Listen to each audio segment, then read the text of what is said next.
Morning, team. Hey, I got a question. I got a question for the bad hoes out there. Where are the bad hoes with perioral dermatitis this morning? Where are y'all? Let me see a show of hands. Oh, no one? Welcome back to Weird Diagnoses with Brittany Broski. This week, so since June, I would say, and let me just preface this with, I know you're not doctors, but you sure as hell like to act like it in the comments, so here's some feed for the doctor bait in the comments, okay? And did I say, like, 10 episodes ago, stop diagnosing me? yes. Do you still do it? Yes. So, here's some feed. This is me with a metaphorical, like, Home Depot bucket full of anchovies, or big fish, and I'm feeding them to the seals. You know how they do that at aquariums? And they're like, this big fat heifer loves the fish. Come here. And then they, and then they put a whole fish in their mouth, and then they, That's me to y'all. I'm the fucking zookeeper, and you bitches are the seals. Okay? So, who wants a fish? Here's my diagnosis, okay? Since June, and let me preface this also with, it's not herpes, okay? Because you bitches are going to be like, you've got mouth sores? That's going to be herpes. Shut the fuck up. It's not, okay? Because guess what I went to urgent care. Since June, all right? Count them. 1, 2, 3, 4, 5 months. 5 months I've had this. And I thought it would go away, and it would go away, and it would go away a little bit, and it would come back, and it would go away. I woke up about 2 days ago with this nasty... Why am I talking about this? With this nasty, like, flaky thing under my bottom lip, okay? My lips are so dry, and I've been struggling with it for a long time with, like, trying to put makeup over, and even, like, makeup artists I look at, they're like, what's that on your fucking lip? And I'm like, I wouldn't worry about it. And then yesterday I woke up and I was like, I have to go to the doctor. Like, it got significantly worse, and now it's like, when you try to exfoliate away the flake, it hurts underneath, like it's a pain. Like almost picking a scab. And I was like, I don't do medical stuff yet, okay? If something on me hurts, or if I see someone else having I can't do body shit. I saw The Substance, that fuck-ass movie, and while it was a thrill to watch in the movie theater, okay, I think it was such an absurd take on, serious themes. I enjoyed the experience of the movie in the theater. That movie is body horror, and I cannot fucking, I'm actually gonna, they should pull the fucking floor. I cannot deal with body horror. I don't know what, I could never be a doctor. You bitches are so brave. Doctors, firefighters, nurses. How do y'all do it? Because seriously, I look at my own lip in the mirror and I'm like, I can't do it. So I'm looking in the mirror and I'm like, I have to go to the doctor. And so I drive my ass to urgent care and I sit there and I'm like, something's growing on my lip and it's not herpes. But it could be, okay? Never, don't rule things out. And so she looks at it, she comes over, she's got a mask on and gloves on, she's getting all up in my lip, she goes, you ever heard of perioral dermatitis? No, Shannon, I haven't heard of perioral dermatitis. Oh, why didn't you just say it was perioral dermatitis? Okay, well now I know exactly what that means. Thanks, God. What, am I a baby? Is that like hand-mouth disease? I've just been in the crib sucking on my toes. Like a baby. She's like, oh, you've got whooping cough, smallpox, and hand-mouth fever. Oh, okay. So just, do I reel it back on the pacifier 3 or 4 times a day, or what do I do there? She's like, hey, oral dermatitis. I'm going to give you an ointment. If I had, what's that Dr. Doofenshmirtz thing? If I had a nickel for every time a doctor has given me an ointment, I'd have roughly like a handful of nickels. Truly. Like, not an over, okay, I'm not like some gross weirdo, but like, I'm no stranger to an ointment. Okay? I am no fucking stranger to having to smear an ointment on some part of my pale body, on my fucking night walker, like, who's the big, tall, skinny guy who's kind of hot? Slender Man? My Slender Man ass body. every time I'm like with friends who are inclined to do sun-forward activities, i.e. hiking, i.e. go to the beach, i.e. sit outside, okay? I have to sit them down and be like, you're dealing with a real one here, okay? I can't go outside for extended periods of time. I will quite literally evaporate. Like, I am a creature of the night. I am a creature of the moonlight, okay? La luna. Look at the sky, there's stars in their eyes of this lovely day of noche. That's me, okay? The moon is as big as a pizza pie because I cannot fucking go into the sun. So, I mean, I'm very freckly, very moldy. Here's what else is wrong with me. Balding, PCOS, leg hair, okay? Chin hair, even. So I'm at the doctor and I'm like, get this shit off my face because I've been dealing with it for 5 months. It's been going on for way longer than it should have. And now it hurts. Like, it feels a lot worse than it looks. Like, you hope to God you cannot see it on the monitor. Because it's hot. It really makes me hot. And of course, she was like, what's between you and me? I got this ointment for you. And I know a guy. And I was like, who's the guy? And she said, CVS. And I said, yeah, me and CVS go way back. Look, me and CVS, that's my fucking family. CVS way, the Walgreens. And the Walgreens, CVS, that's my fucking family. Which is the one that's more expensive? Is CVS more expensive than Walgreens? CVS is typically less expensive than Walgreens. Bitch, this is what I'm a CVS girl. I'm a farminator. I'm a CVS farminator.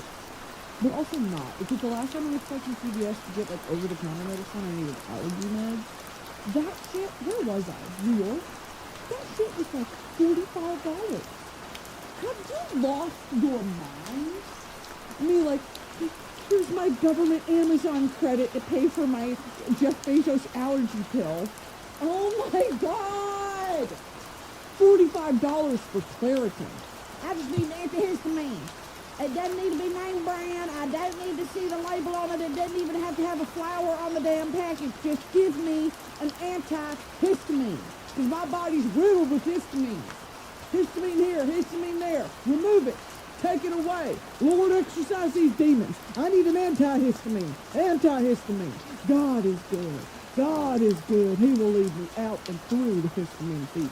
Truly, the last time I went to CVS to get medicine over the counter, I was floored by the price of fucking Benadryl. It's all the same stuff. Like a 24-hour allergy pill versus like, and did Stanley tell me one time that Benadryl's gonna kill me? Yeah. And do I take Benadryl every allergy season? Yeah.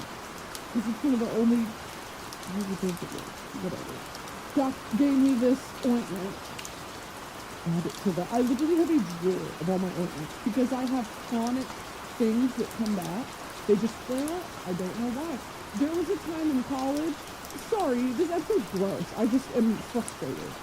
Because I take good care of myself. You know what I mean? Like, I try my hardest to put my best foot forward, health-wise, haven't always. But this year has really been the year of, like, I'm tired of feeling bad. And it takes a concerted effort to, like, not feel bad all the time. So, taking control of the PCOS and taking control of my skin shit has been the two priorities of this year. And then this shit flares up out of nowhere. Okay? And so, I've got this drawer full of ointments. I feel like the bouncing boil from, what was that, Jimmy Neutron? The bouncing boil. No, or was that, who had the bunnies? Bouncing boil. Really out to me. Yeah, bro, that's me. God, this is such a mean. This is such a mean character. The bouncing boil. Look what they did to him. They made his fucking typography pimple. Okay, and for the bouncing boil, let's give him a fucked up name. Elmo. Nice, I like Elmo. And now let's give him his own song and his own intro sequence. The typography, you might ask? thing if they're asking. It's gonna have zits on it. It's gonna have boils. It's gonna be swollen and red. That shit is so mean. That's me though. That is so mean. Me vibes! Okay, my face when. Anyway, dude, I am the bouncing boil. Today, I woke up this morning. Oh my god, let me tell you about the fucking nightmare of a night I had last night. Anyway, I don't really even know what the name of the medicine she prescribed me is. It's an ointment. I gotta pick it up later today. Okay, God be good. God is merciful and his bounty. Yeah, it starts with a T. It's like Tirloposis, Tirmodocatus or something like that. And I gotta smear it on my face for 14 days, twice a day, or until symptoms subside. I'm pissed off, dude. There's nothing that makes me angrier than a doctor being like, there is yet another issue with your skin. One day, you know those shows like Man vs. Wild, Extreme Naked Edition? I would be dead within 4 hours. Separate me from my ointments and my collagen powder in my coffee in the morning. I'm dying. I'm dead on sight, dude. That is just simply a fact. Man vs. Wild fucking Antelope Eater Edition with only a stick as a weapon. He can only eat berries and be dying of small forest creatures. Will he survive? And he survived for like 3 months. Until he has to get helicopter evac out because he like ingested a sea urchin spike or something like that. It's always the most crazy shit that happens to these people where it's like, well, yeah, of course you need to be heli back out of it. But for me, I would be like, I know sunburn is feeling really fucking bad. I know sunburn is feeling really fucking bad, and I just need like a cooling agent. I need like a cooling gel, and I need to lay on like encyclopedic mattress. And also, I forgot to bring my silk pillowcase because my hair is gonna be fucked up. What the fuck? Meanwhile, my lip is hanging off. It's flaking off. Genuinely, what the fuck causes that? Oh, I was gonna say, I have so many ointments for things that, like, I've had one time on my hands, right after college, I had something called acute dyshydrotic eczema. It was this awful, I would have to look at pictures. I'm like, that's the shit my Mimi would do. She'd be like, what is this rare disease? No, come on, I'll show you a picture of it. And I would be like 9, and I'd be like, what? And she'd show me a picture, and I'd be like, what the fuck, Mimi? Anyway, acute dyshydrotic eczema. It was on my hands only, literally, stopped at my fingers. That's a lie. Stopped at my wrist, because it was kind of right here as well. And it spread in between your fingers. That's how it fucking spread. Okay, so it starts on one finger and then slowly spreads to all of them. I was working a desk job. Okay, I worked at a bank where I had to shake people's hands and I had to take people's money and I had to imagine me with 10 bandages on my fingers like a fucking burn victim. I felt like Lobster Boy from American Horror.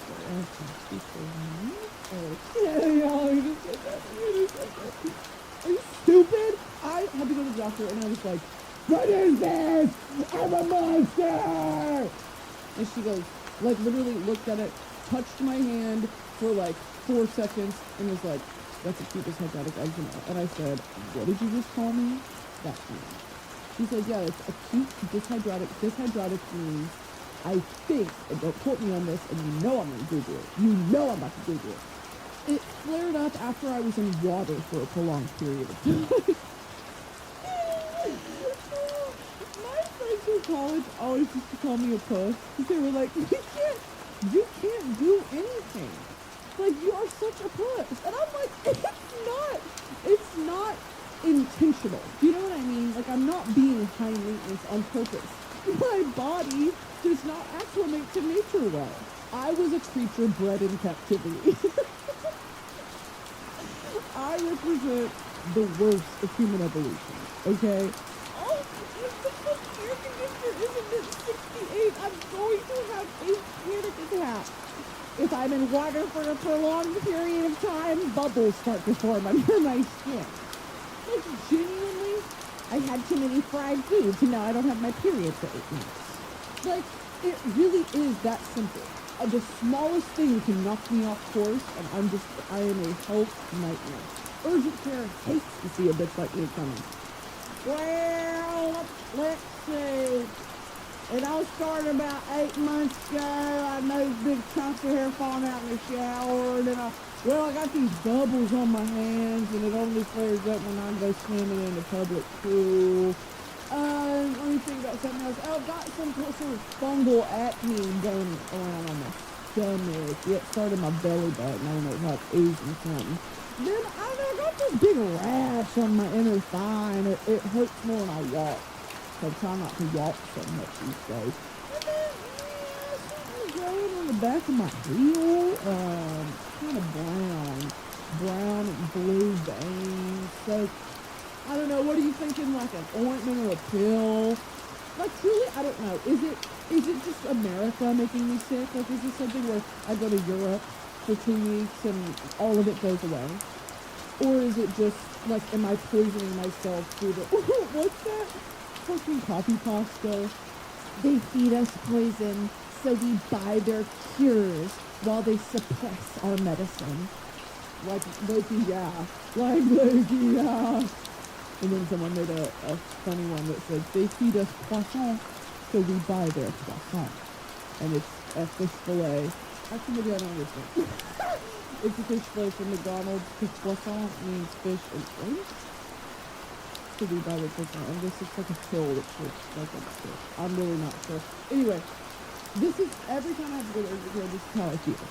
I'm like, something made my skin flare up, or my stomach, or my scalp, or my lip, or anything like that.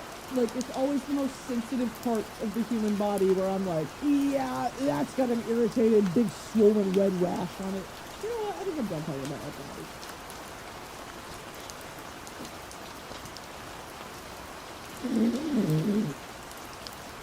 And that concludes our 17-minute segment on me bitching about my body. Anyway, I'm picking up my ointment tonight. I'll let y'all know how that goes. I'll tell you what happened to me last night, okay? I was awoken around 4 a.m. by a thick and chemical smell of smoke in my home. And I wake up and I go, this is how it happens. This is how I fucking die. I die alone and in my home and for a stupid reason. What, smoke? And so I'm around my house desperately, like, is it an electrical fire? I'm like, I'm like, if I was my dad, what would I do? Is it an electrical fire? No. Is it a gas fire? No. Is something just on fire? Did something catch on fire? Did I forget to blow out a candle? Did I something? I go all around the house, and I smell around the door, okay, that leads to the outside. And I smell it so strong. And so I go out front, and I go stand in my front yard, and it smells so wrong. And it's not even like, oh, it's a chemical. It was like a chemical natural gas fire. And I'm like, is it a house on the street? Or go out on the street? It's 4 a.m., 4:30 a.m. I'm panicking. Okay, it's cold outside. I'm looking up and down the street, and I'm like, is no one else awake? Is no one else here? And like, no one's outside. I don't see any smoke. Like, actually, it's a little hazy outside, and I don't see a fire. So I'm like, what the fuck? And I'm freaking out because I'm like, I can't sleep. Like, something clearly is going on. It feels wrong to just go back to bed. And so I go on Citizen and on the Nextdoor app because I am a white suburban mother. And I'm like, bellows of smoke in my home, no chemical fire, what's going on? And on those apps, it's like, it'll show you the neighborhood that you're in, and like, people will be like, I'm on this intersection, or I live by this building. I smell it here too. It's all over my area. Come to find out, okay, I'm on Citizen, I'm on Nextdoor. As the hour goes on, it's about 5 a.m. now. Probably about 30 people are in this thread on Nextdoor that are like, I smell it too, like, I'm at this intersection, I did the same thing, I checked my home, and then I went out in the street, and it's super strong out on the street. earlier today, there was some fire at some prop house, and it was about 12 hours before I smelled the smoke. And I'm like, if this is carryover from that, then we should have seen it, first of all. Like, I should have seen gray smoke, because gray smoke means it's actively burning, white smoke means they put it out, right? And it wouldn't have taken 12 hours to travel that far. And so I'm like, that can't be it. Someone else is like, there's a homeless person doing a trash fire. No, it wouldn't be that intense of a smell. I call 911. And I only called 911 maybe twice in my life. One was in traffic when there was a car. It was like a 6-lane highway in Texas, and on the 3rd lane, I mean dead center of the highway, a car was parked, and it was smoking. And I was like, hello, someone's gonna fucking rear in this car, and then there's gonna be a 100-car pileup. And so I swerved out of the way, and it was at nighttime too. This car's lights were not on. And I called 911. And I said, I'm at this exit, I just passed this exit, there is a stalled car with no one in it, in the middle of the fucking highway, and I don't know if it's a bomb, I don't know what's going on, but and they were like, that was one of the only times I've called 911. This time, it always was like, I got a rush of adrenaline, because I'm like, you call 911, someone's going down. And I was worried, because I was alone, and it helps that, there are different apps that are like, I smell it too, I'm getting a sense that it's over this larger area of like 3 different neighborhoods that this smoke smell is reaching. And I'm like, that is not good. And then on top of that, the health concerns. I'm like, what are they breathing in? So I turn on all the fans in my house to try to like aerate it. And then I call 911. And it's immediate. And I'm like, wow. Because the only other time I called 911 in LA, they had me on hold for 7 minutes. 7 minutes. And it was an immediate pickup because it was 5 a.m. And I don't want to I said, there is a thick smell of chemical smoke in this neighborhood. I'm at this intersection. I've checked with some neighbors. They smell it too. It's as far as this neighborhood. I just wanted to report it because it feels like this is a product of something larger. I don't know if someone called it in. And they were like, okay, we'll just give it a shot. And I was like, okay. So they transfer me. And they took me to the fire department, and the fire department was like, what's going on? And I said, there is a thick smell, and I went outside, and it's crazy, like of chemical smoke. And he goes, there was a natural gas leak reported about 8 hours ago around your neighborhood. And I was like, what?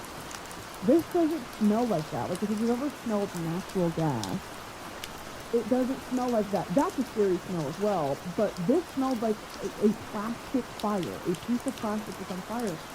And like, your first thought is, oh my god, my home is burning.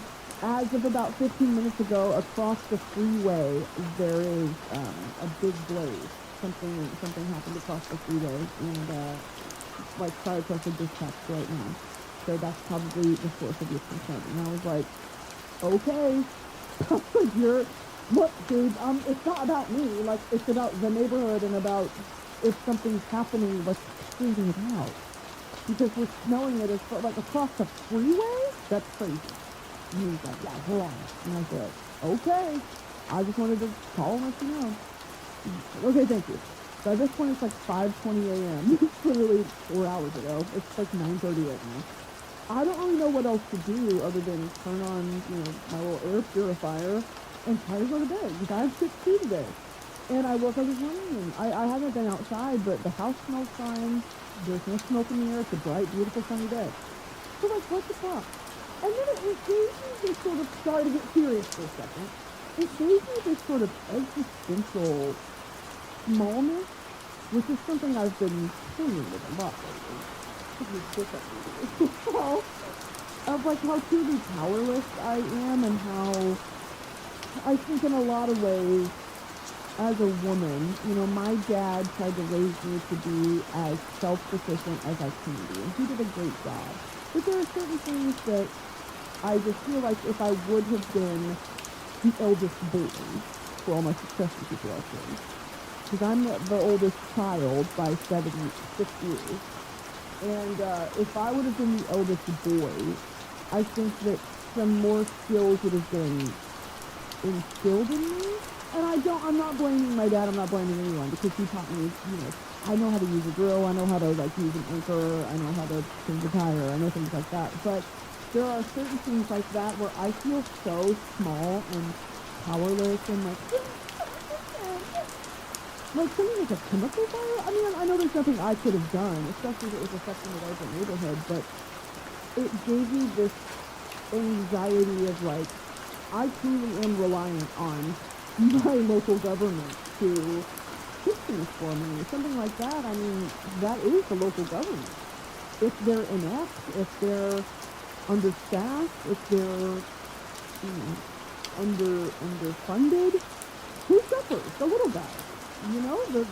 The small families and the children of, like, breathing in that fucking chemical smoke.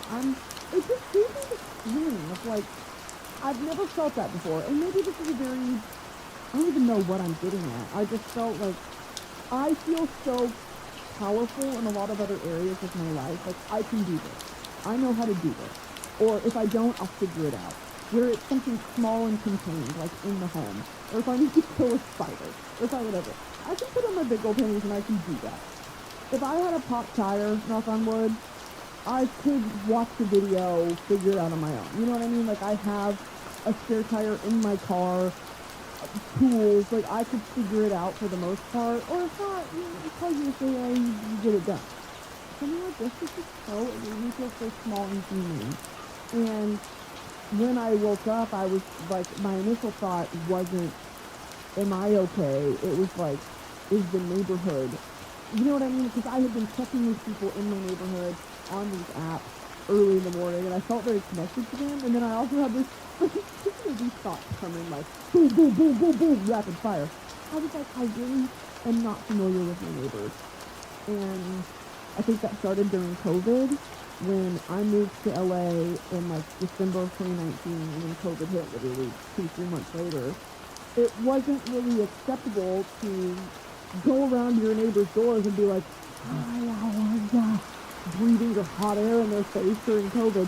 And then just since then, I've never really made it a priority to get to know the people who live around me. And there's such a, again, this is my American, isolationist, American, self-centeredism coming out, where I just never found it important to connect with my neighbors, or, like, meet them, or figure out what they do, or where they're from, or, if I ever needed anything. Neighbors are supposed to be that. It's not supposed to be this standoffish, like, don't talk to me, what are you doing on my lawn, sort of thing. I know, at least in my neighborhood, there's some people who work for Disney. My landlord told me this. The people who work for Disney, some families who have owned property in the neighborhood since, like, the 30s. Like, there's some really cool stories. And I claim to be this fucking humanist, that values the power of the human story. And it's never been a priority of mine. But last night just gave me this fright of, if something were to happen to me in my home, I don't know who would find me. I don't know who would find me. And I don't have the infrastructure of a network of a community for if something scary like that happened, or if my house was on fire, like, somewhere I could go. I would just stand out in the street and cry. You know what I mean? Like, I couldn't. Anyway, I don't know. Do y'all talk to your neighbors in an apartment building, in a condo? You know what I'm asking? Anyway. So that was my night last night. Everything's fine, I feel like. Looks fine. I haven't checked the news, but here's something I want to talk about that has been deeply affecting my life in the vein of, I'm trying to be better than myself, okay? There is a girl on TikTok named Alyssa, and she makes those snack shakes. Okay, I don't know if you've seen her. I'll put a picture of her up here. She makes these beautiful, well-balanced snack shakes that have, quite honestly, like, I'm being very genuine, rewired my brain in terms of how to feed myself. And I mean that very genuinely. And this is leading back to this path of, the internet can either intensely harm you or intensely help you. And when I get messages that seem so cliche and so corny sometimes, it's like, yeah, baby, that's helping me. Shut the fuck up. How? how could these videos help you? Truly. Like, I struggle to understand that sometimes. And then I read the comments, and without feeling self-important, of course I see the value in what a funny, silly video online can do for someone who's struggling and going through a hard time. And I, of course, have my comfort creators, but I think that culture is changing for me a little bit, where I don't really have comfort people anymore. I have comfort topics, or I have comfort activities. I'm trying not to base my happiness and my life around the postings of people or the continuity of being fed every week by something. Like, I try to satiate those feelings by multiple different things. Lately it's been documentaries on YouTube, and it's also been coloring. I'm back into coloring. I was doing air clay for a minute, okay? Got bored of air clay, now I'm coloring. Because I got these, with Julian Fabric sent me some of these paint pens. Yeah, I'm into that. So if I'm doing coloring now. So I've been trying to do that, but what I'm saying is I understand the impact of just someone filming themselves, filming their lives, and finding meaning and help. And it's almost advice, counsel from that. So this woman, Alyssa, she just shares her snack plates. She makes these really beautiful snack plates that are full of fresh ingredients. There's really no other way to say it. So she'll make a plate that will have something fun like a chicken salad or a sweet potato salad or a bean salad, which feels very like 90s chicken salad kit Sex and the City type of food. But, I just had this like visceral flash of a mom with a Tuscan Italian kitchen, the old Bath and Body Works thing, a distressed like Coke or diesel fossil purse, you know what I mean? Really thin brows, brown lipstick, that sort of thing. They love a bean salad. And so she'll do something like that with a raw carrot, a raw radish, some pickles, some berries, a fun dip, like a zucchini dip or something like a hummus. And then she'll do some form of protein. Sometimes she'll do like, Reese's peanut butter cups or something like that. But just one.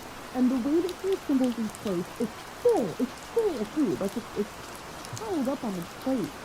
But it's all small helpings of each individual thing. And it's colorful and it's fun. And she incorporates, protein, vegetables, fruit. And then she'll have something fun too, like 4 or 5 buffalo potato chips. And I watched her assemble these, and I'm like, she is fueling her body with raw natural ingredients, which feels so, Oh, you ate a carrot? For someone like me, mommy. If I eat a raw carrot, you didn't really watch that, because I'm taking care of myself. And so watching her do this, while also having fun with it, we'll still make her own chicken salad or her own bean salad, which is just butter beans, which is delicious, which is a great source of protein, pepper cheese, like banana peppers, some cut up pickled red peppers, some vinegar, and then some olive oil and some salt to mix it all up. Yeah. Okay, so just a video helping with that. I made the other day, because I've been doing this all week. It's Monday, and I've been doing it for like 3 days. I just got a bunch of ingredients from the store that I can eat and that I like. So here's the thing, I'm not going to force myself to eat something that I know that I don't like. Sometimes she'll do a hard-boiled egg, cut it in half, you take the salt on it. I don't like hard-boiled eggs. Sometimes she'll do cottage cheese. I have to eat cottage cheese. Like, I'm not going to do things, or, because I tried to, remember that girl who made that plate that was like, chicken apple sausage with mustard? All that shit? Half the stuff on that plate I didn't like until I made it, and I was, shocker, I didn't like it. I was like, what are some foods I know that I like? And so, I made it. And it was like this beautiful scene from Ratatouille, where I came home and I had all of these fresh, colorful ingredients, as fresh as you can get it in America. I'm shopping at Rant. You know what I mean? Like, this is Kroger. You're paying, like, the price that they charge, the upcharge for something organic, I've talked about this before, it is mind-boggling. Something organic, something fresh, something grown out of the ground should be the most, like, cheapest item in the grocery store. And the overly processed, red 40 foods should be expensive. And it's the other way around. And that's not revolutionary to say that. It's not, I'm not revealing any new information. It's just doing something like this really focuses your attention on that. Of, this shit is so expensive. It is so much money to eat well. And even then, you're not eating well. Because when I open my container of strawberries, they're all the same exact size, and they're all the same color, and they're all the same. And I'm like, that's not natural. I wonder where those stores, they make those stores that are like all the reject fruits and vegetables that are ugly. They're perfectly good for you, and there's nothing wrong with them, but they're ugly, so they don't get sold, or they get picked over. What are those places? What are those called? I also need to start going, there's a farmer's market. I live over by a farmer's market. I need to put on this. That would be so fun. I get to pick out all that stuff. And I just support my local community. I really don't go as much as I should because I Instacart. Okay, sue me. I Instacart. Anyway, so here's what I did. I had so much food. I assembled my little snack plate with stuff I like. So I got chicken salad, and it's a chicken salad with like celery and onions and some grapes in it. That's my favorite. Got that. I made a spicy tuna. So I got tuna and I put gochujang and Korean mayonnaise in it. That was one. Put one dishes. I made bean salad, which is that thing that we made that I did the recipe for.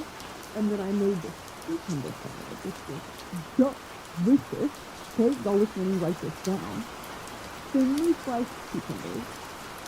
I use plant-based salad cream and plant-based green cheese because mama can't handle milk.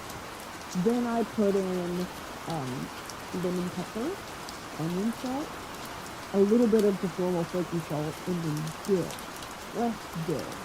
And you mix that up, and it makes this creamy cucumber salad. I actually found it to put under this air fryer chicken. I didn't even do that. I just ate it on its own because it was so good. It tasted like a pickle, but more fresh and like creamy. I can't even say it. Okay, those are all my salads, quote unquote. Okay, so that's on this side. And then on the plate, I'll do a singular radish, because radishes are like this big. Radishes taste like nothing. They taste like water, and they're just crunchy and big, okay? And I used to do water chestnuts, but then I kind of got grossed out by the texture, so now I do radish. I'll do a couple baby carrots, and I mean like three baby carrots. I'll do 2 strawberries. I'll do a couple blueberries. A sweet potato. This has been my thing lately too.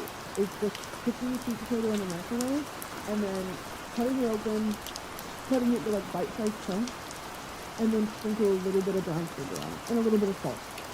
That's it. And then I'll do just lettuce, like those leaves of lettuce, like romaine hearts. I'll pick 2 off and then I'll split them in half so it's like 4 pieces of little tiny lettuce. And then I'll put my chicken salad in that, like a little chicken salad in that. Because my doctor told me to eat more lettuce. Okay. My dumbass when I'm eating lettuce. Okay. I said that's my plate. And so I'll do literally just like a spoonful of each one. And by the time you're done, it is a full plate of food. And I'll pick on it, because it's all cold and you have to heat it up. I am so full. Like, that's my lunch.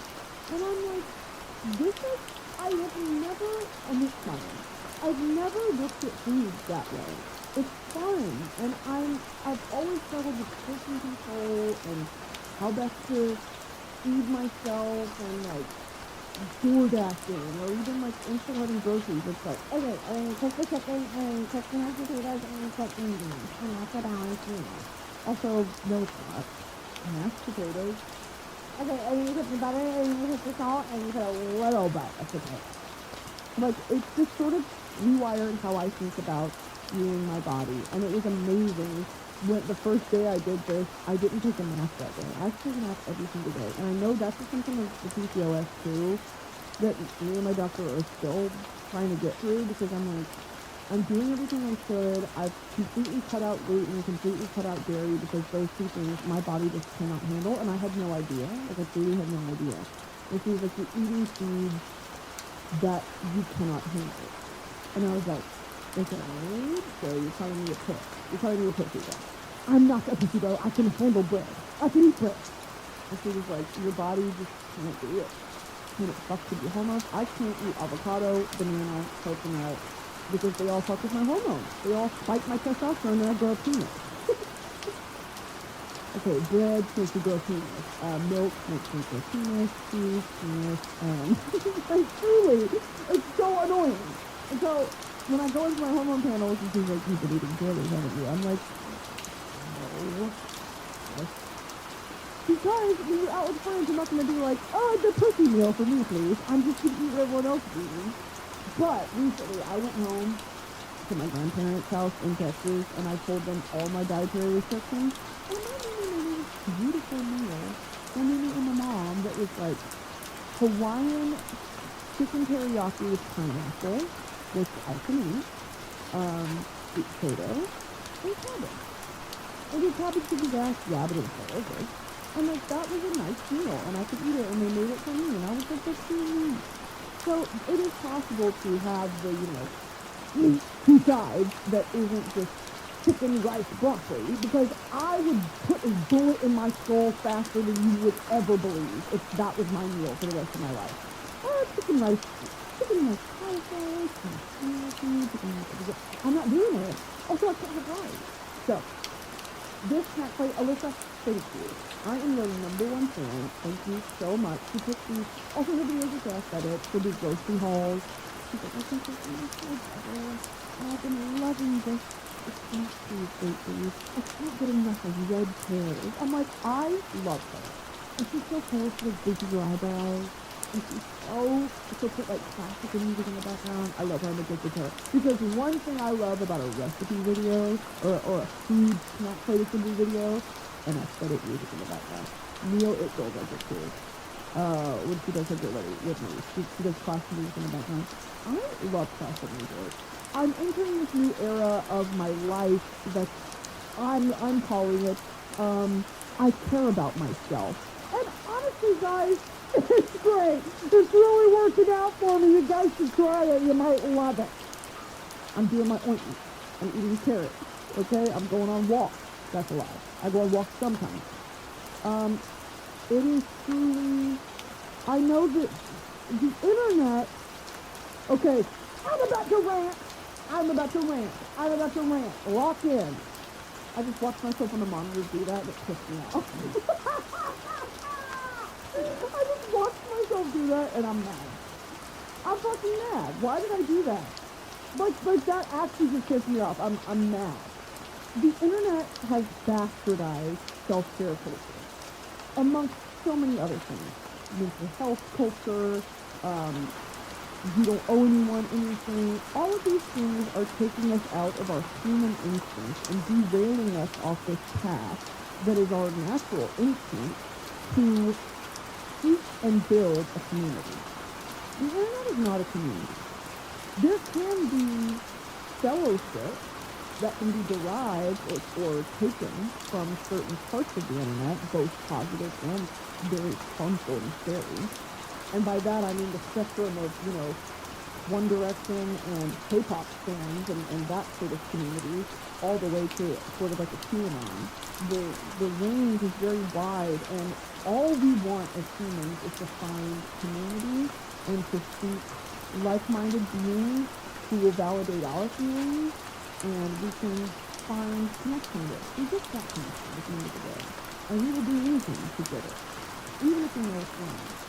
Knowing this, and knowing that TikTok, as isolating as TikTok can feel, a lot of people find community on TikTok. I've built a community online that I'm so fortunate y'all are a part of. That this is, as intangible as it seems, it is a community. And through shared interests, I'm lucky enough that y'all have an affinity for me, that is a community. And TikTok has bastardized, I think, in a lot of ways, what self-care really looks like. But I'm finding this side of TikTok that is, it's individual women sharing how they take care of themselves. And it's not in this sort of way that Here are the top 5 things that you need to do that are small, quiet luxuries to take care. I don't want that.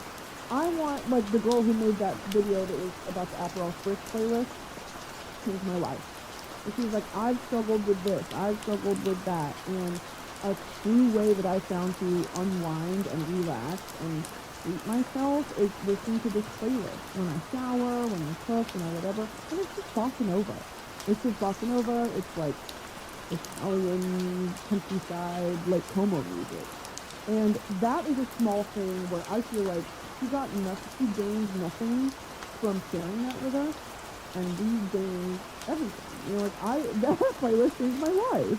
Alyssa making her snack plate, that's a small thing to be like, I'm just gonna kind of vlog what I'm doing today, or just share what I'm eating. That just changed my life.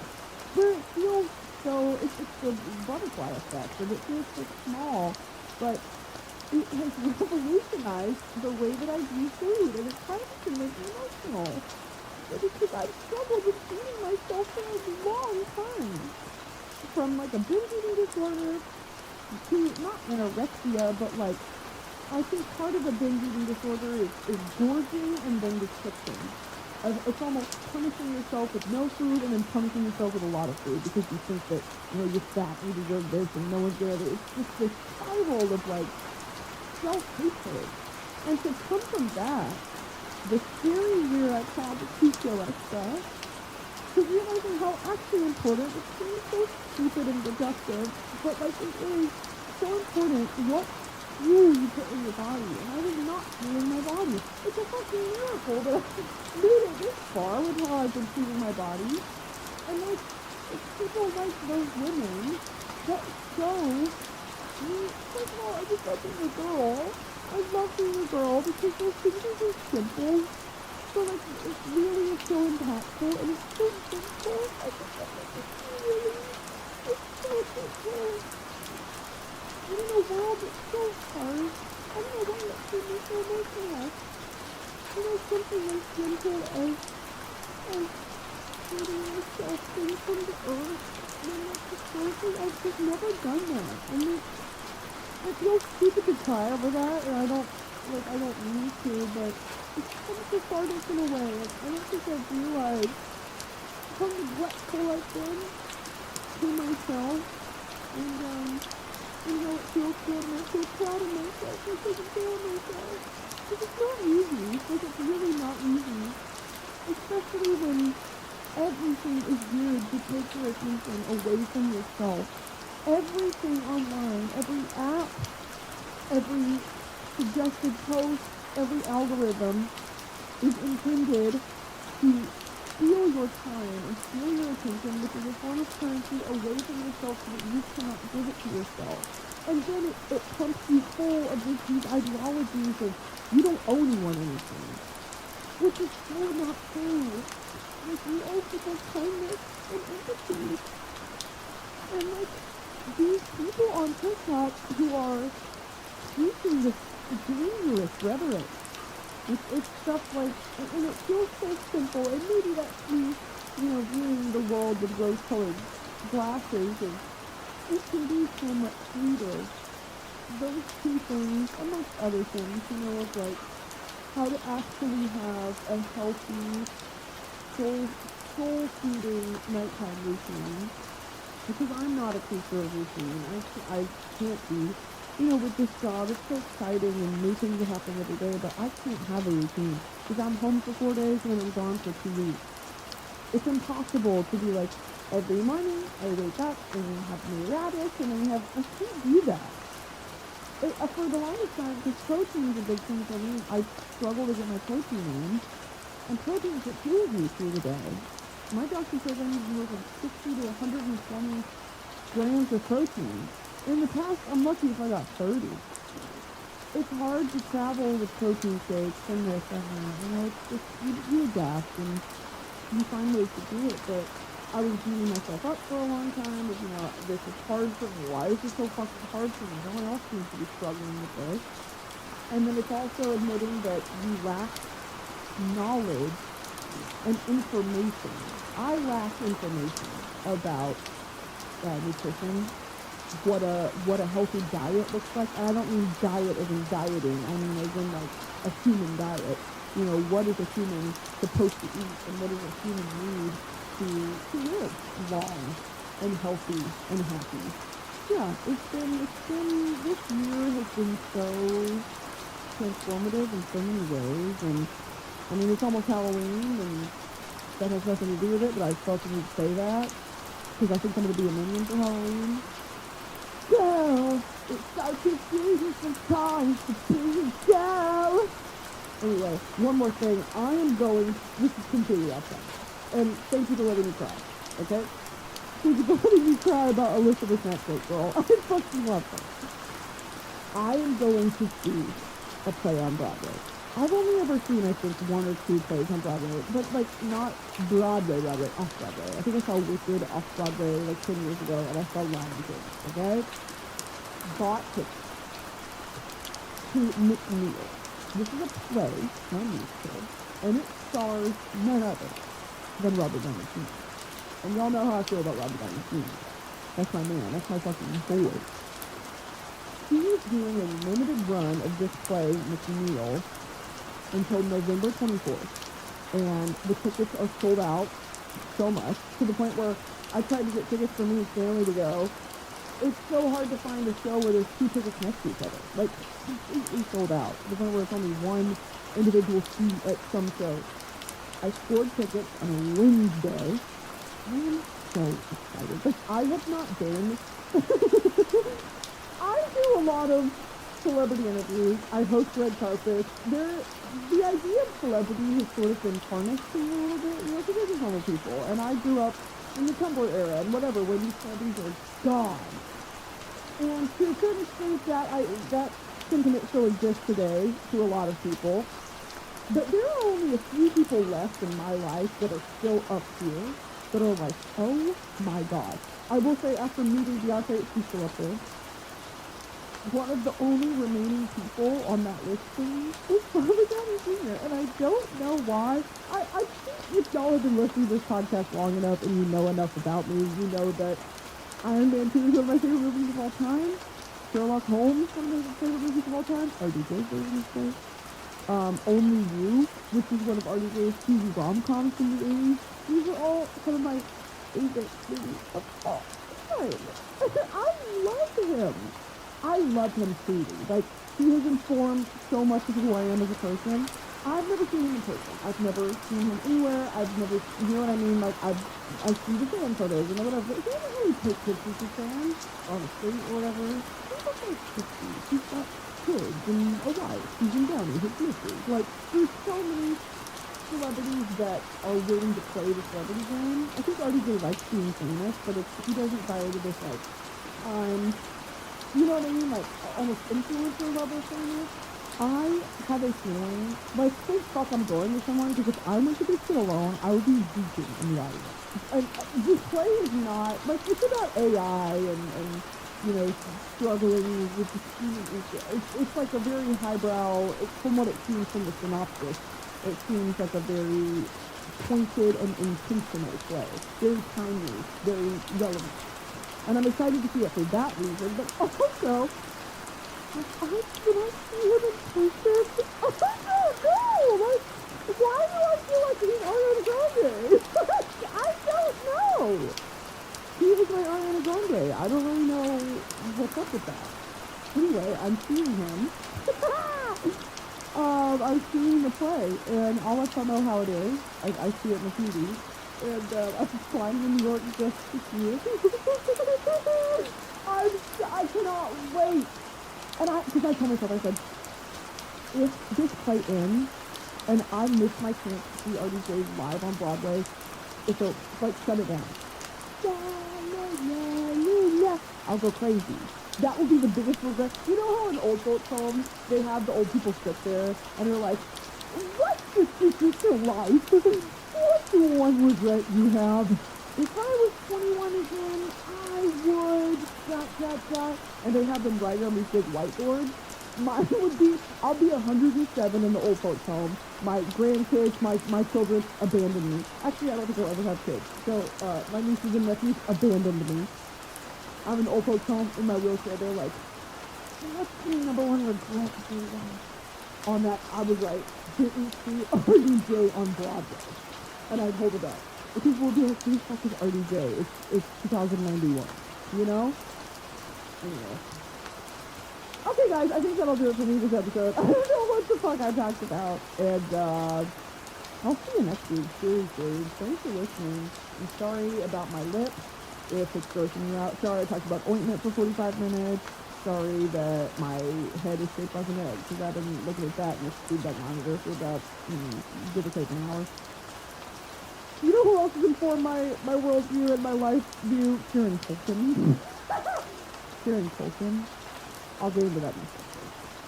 If you want Broski Report merch, just go to broski.shop. Just do it. Okay? I'm not gonna force you, but just go. Broski.shop. Subscribe to the Broski Report YouTube channel. Subscribe to the Royal Court YouTube channel. Very exciting episodes coming out in the next month. Also, really quickly, and I don't want this to be a thing, I don't want to talk about reincarnation. I don't want to talk about reincarnation. So, please stop asking me, and please, I don't want to talk about it. Okay, I'll see you guys next week. And I love you, and thanks for listening, and make sure you register to vote. And, bye-bye. Because you getting gas for your baby girl. Smoke a pop for your baby girl. Cause you make me feel this day. What is great going on Broadway? What do we have to pay monetarily to get Aubrey Graham on Broadway? Send out you the musical. Send out you the musical. Y'all remember the musical? Papa, your baby girl. Musical, the musical. It was a musical comedy by Lynn Ahrens and Stephen Flaherty, both crazy Dr. Seuss, based on the many children's stories of Dr. Seuss, with most of its plot being based on Horton Hears a Who, Gertrude McFuzz, and Horton Hatches the Egg.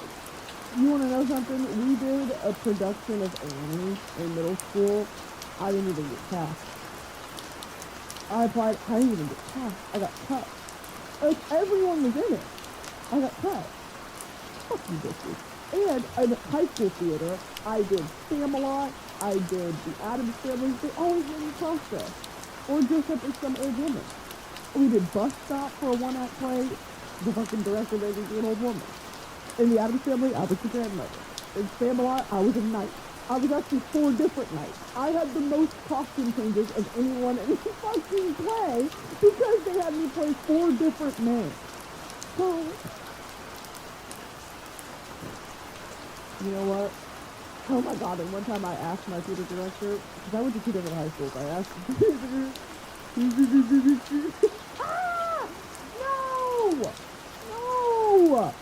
You know that video of the girl trying to sing I Will Always Love You? The little white girl in front of the computer, she's like, stop! I can't do this! And that's what it is. Okay? Music. We're gonna take that again from the top. Quiet on set, please. Guys, quiet on set. It's a closed set. Thank you. And Freddie Benson, please.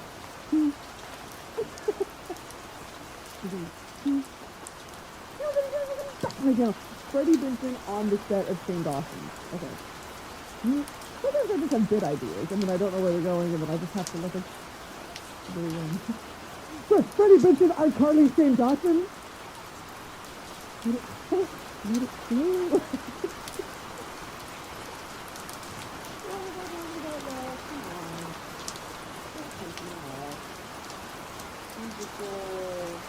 Oh my god, my theater director told me one time, I asked him, I said, why do I only get cast as, old women in the main? Why don't I ever get the lead? And he said, well, you just got your body type for it. You basically called me fat. You said that's why I have to play mature women. It's because no young, able-bodied woman would ever be fat. No leading lady would ever be fat. Surely you must know this. And I said, no, I get it. No, yeah, I'll play night number 7 for the 5th time in a row. Thanks for including me. You know what I mean? Oh my God, one time we did.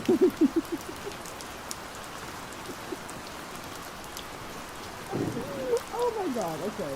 More reveal!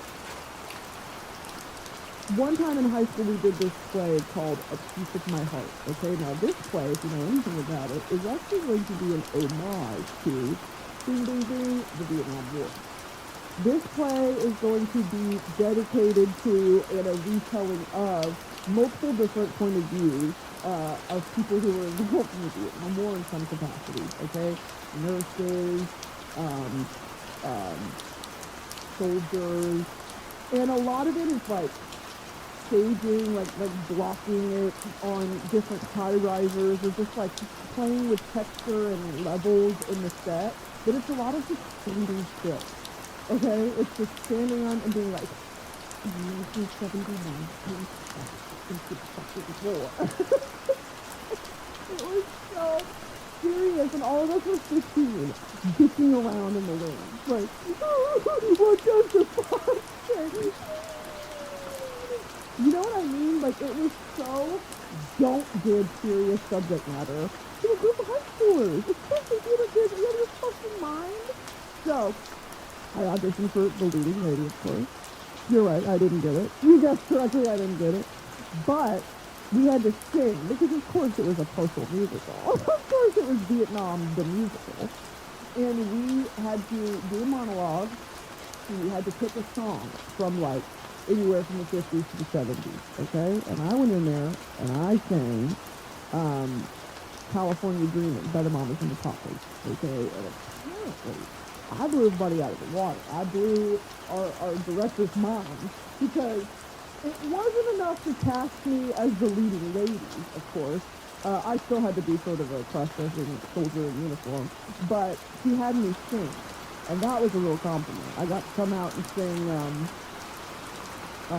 Sometimes I Feel Like a Motherless Child. That was one that I had to sing, and then I had to sing Where Have All the Flowers Gone? And then I got to sing, not the national anthem, what's that other one? Fields of Grain, that one. America, America, that one I got to sing. And it was at this, it's so funny to look back on these art pieces, I say, in 6 quotation marks, that we all compiled our resources of, you know, acting ability and theatrical instinct. And we all got together to create this piece of art, right? At the direction of my misogynistic theater director. And, oh, he used to sleep under his desk, by the way, like after school. And there were rats and termites in the theater. He made us sleep. Anyway, that's a story for a different time. You know, it's something to be said of, like, looking back on parts of live theater that I've been a part of in so many different ways, and how half of it is so much fun, but the other half is like, we really were just trying our best, because the subject material was not the most sensitive or careful, you know, in the way that it approached some of these really controversial topics, like, I don't know, the fucking Vietnam War. And it's just a bunch of different 15-year-olds at the direction of this, like, 60-year-old dude who's like, I remember Vietnam. And it's like, oh my God, he made us watch Platoon. That movie is gory. Platoon, I mean, obviously, Vietnam War kind of speaks for itself of, like, I mean, I think we're past it, right? 50, almost 60 years past it. American interference was totally unnecessary and very characteristic of America and how we involve ourselves where we shouldn't be, and how the Vietnam War kind of by all measures was a loss. It was a loss. And I don't really remember the tone of the play because I was only in like 4 scenes. And he would bring me out to sing some really sad reimagination of a Mamas and Papas song. But the overarching thing was like, it's a pride in being American, right, and having the honor, quote unquote, to have fought in the Vietnam War. And then the other half of it is like the devastation that was avoidable, you know, depending on who you ask. That's like on both sides. It's just so they also mentioned like Stephen Ames, which is an early type of biological warfare. And it was just, I don't remember the exact cadence, but I remember being like, a play about this. Other schools are doing physical. Why are we talking about Vietnam War, bro? We also did The Crucible. The Crucible is a great play, actually. And we did The Crucible, and we actually had a pretty wickedly talented group of actors, like high school actors. And we're like casting The Crucible now into the audition. Yes, we're laying it up. And I bet you guys are sucking on your toes now, because look where I am. Okay, I'm on a Broski Report set. I bet you go to sleep every night with deep-seated regret that you didn't cast me in the Crucible. But yeah, all the plays that we did were like, you know, the director picked the plays that we did, and then they announced them, and some of the fucking theater nerds are like, piece of my heart, that is such a reputable play. And then the other ones are like, what the fuck is that? You know what I mean? But I got to learn a lot about the Vietnam War, which I guess that's part of he did his due diligence, and I guess teaching us. Here's a piece of history that you are going to have to research to accurately portray our system. And it's like, you know, I can look back at it now and be like, what the fuck was wrong with him and my high school and the termites? And our black box theater had black mold in it, and that's fine, okay? Whatever. Because what do we know about America? No education funding, okay? So when you kind of make peace with that, you'll be golden, okay? You just got to make the most of your high school experience. Our high school, because I went to 2 different high schools, that first one was your classic run-of-the-mill, like, oh, this place is freaking dumb. But it had character, you know? And, the athletics departments were all new. They had new decorations and new disciplines and nice and whatever. And then the theater wing, we were banished to the whole complete opposite side of the school from anything that you would want to see because the theater was falling apart. The seats in the auditorium were like so mildewy and moldy. But it's one of those visceral things where if I were to step back into that auditorium today, I'd be like, oh my God, I'm late to rehearsal. You know what I mean? Like the smell of it, the feel of like the rungs on the ladders you would climb up to be crew and tech, and then the wings and how to operate it. It was like, I would know what to do if I went back. It's crazy. Why the fuck was I talking about peace in my heart, by the way? Oh, it's physical. Yeah, why couldn't we just be physical? You know what I mean? We were doing, which I do appreciate to a certain extent, our theater director tried to culture us, I guess, in the way that he knew. Doing things like Bus Stop and The Crucible and Piece of My Heart, like, it's just homage to, you know, the 50s to the 70s, because that's when he grew up. And so he wanted to recreate art for the new generation of things he knew. And I think there are such, interesting choices that we could have done that could have cultured us in other ways, but, you know, whatever. For better or worse. And when I got to my second high school, we did a bunch of different productions. Again, never requested the lead because I was kind of funky.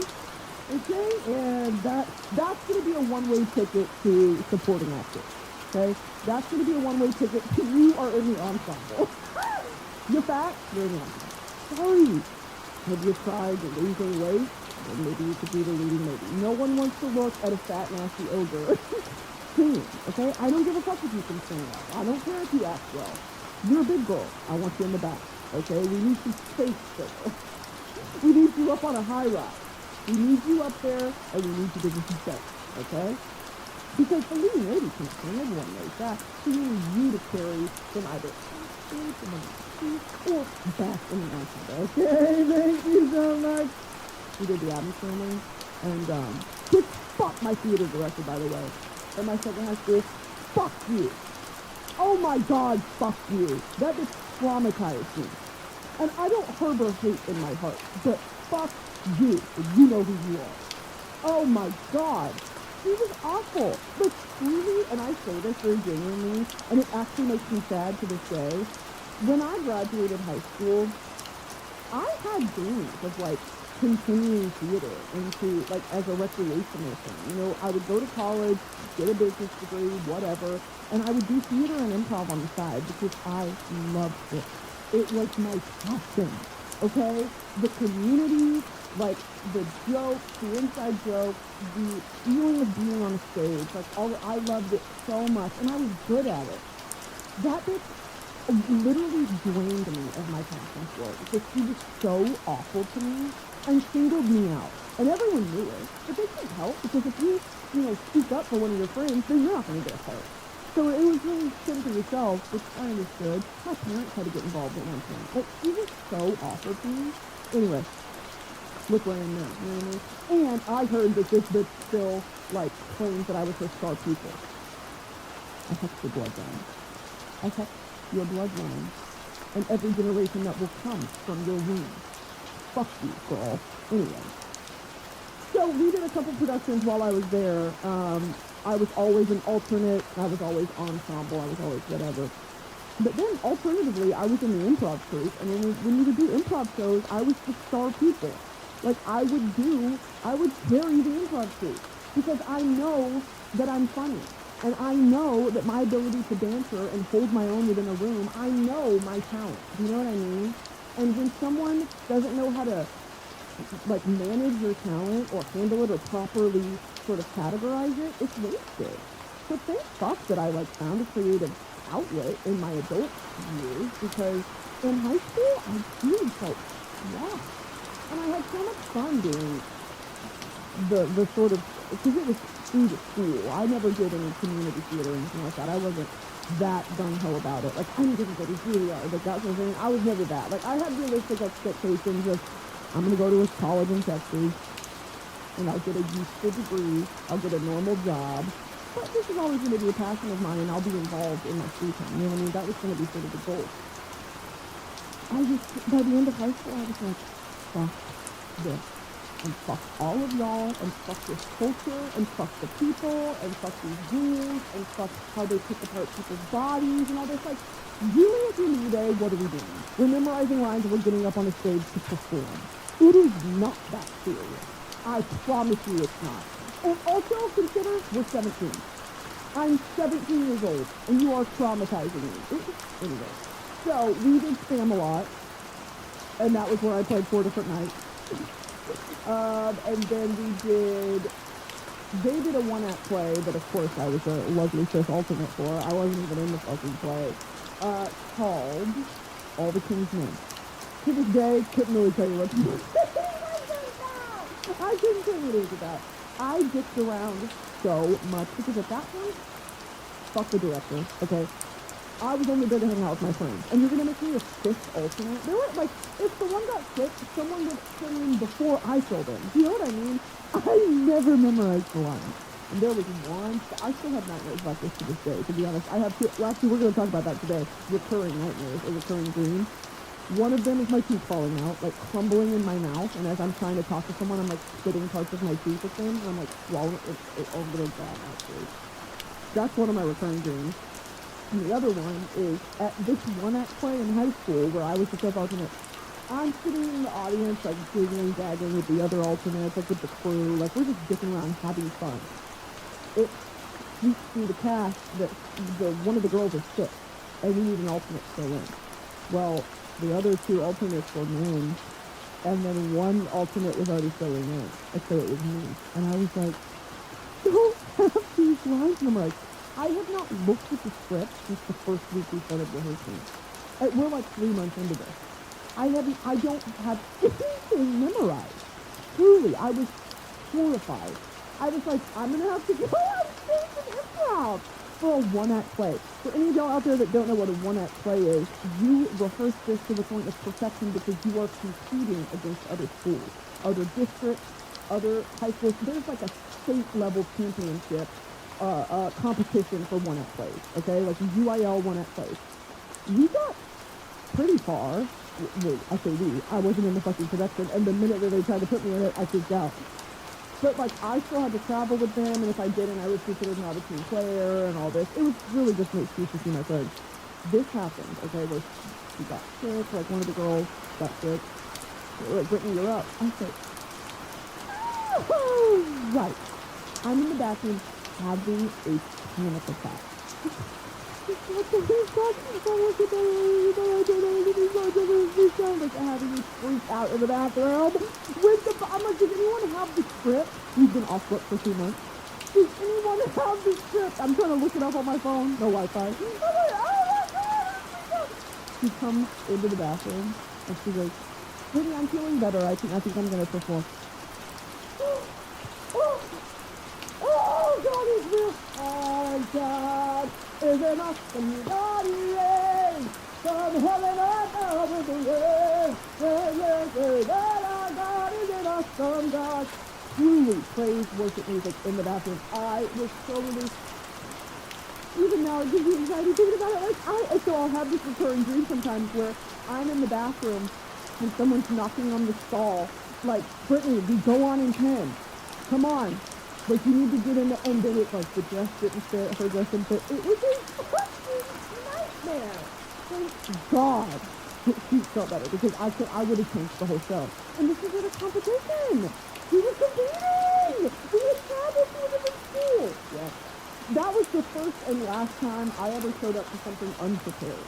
You know what I mean? I quickly learned something about myself that day where I was like, I need to be prepared to succeed. And I know that seems like a very cliche, simple statement, but some people prefer to go into a situation unprepared, not brief, just like, I'll figure it out because improv's my thing.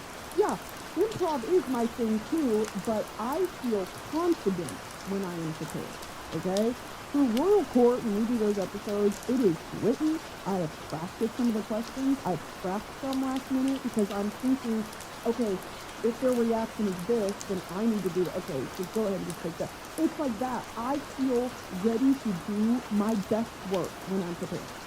And there's a certain level of improv that you have to do. But oh my God, I will never put myself in a position like that again. Truly something. Anyway, I wanted to talk about, this is completely off topic, but it's just my podcast and I want to yap. Does anyone mind? There was, in this one act, like some of the shows that we went against, because we were doing all the King's Men, some of the other schools were doing different productions. I have always been a part of theater that is like, here's the script, here's the time period, we're going to dress accordingly, we're going to deliver the lines, sure, with some direction from the director, but at the end of the day, it's about your interpretation of the character and what voice you choose to bring to that character within the larger story, right? This is all very simple. We went up against a school that did Julius Caesar, okay, the Shakespeare play, and they did it in complete Shakespearean English. They didn't, like, adapt it to modern day.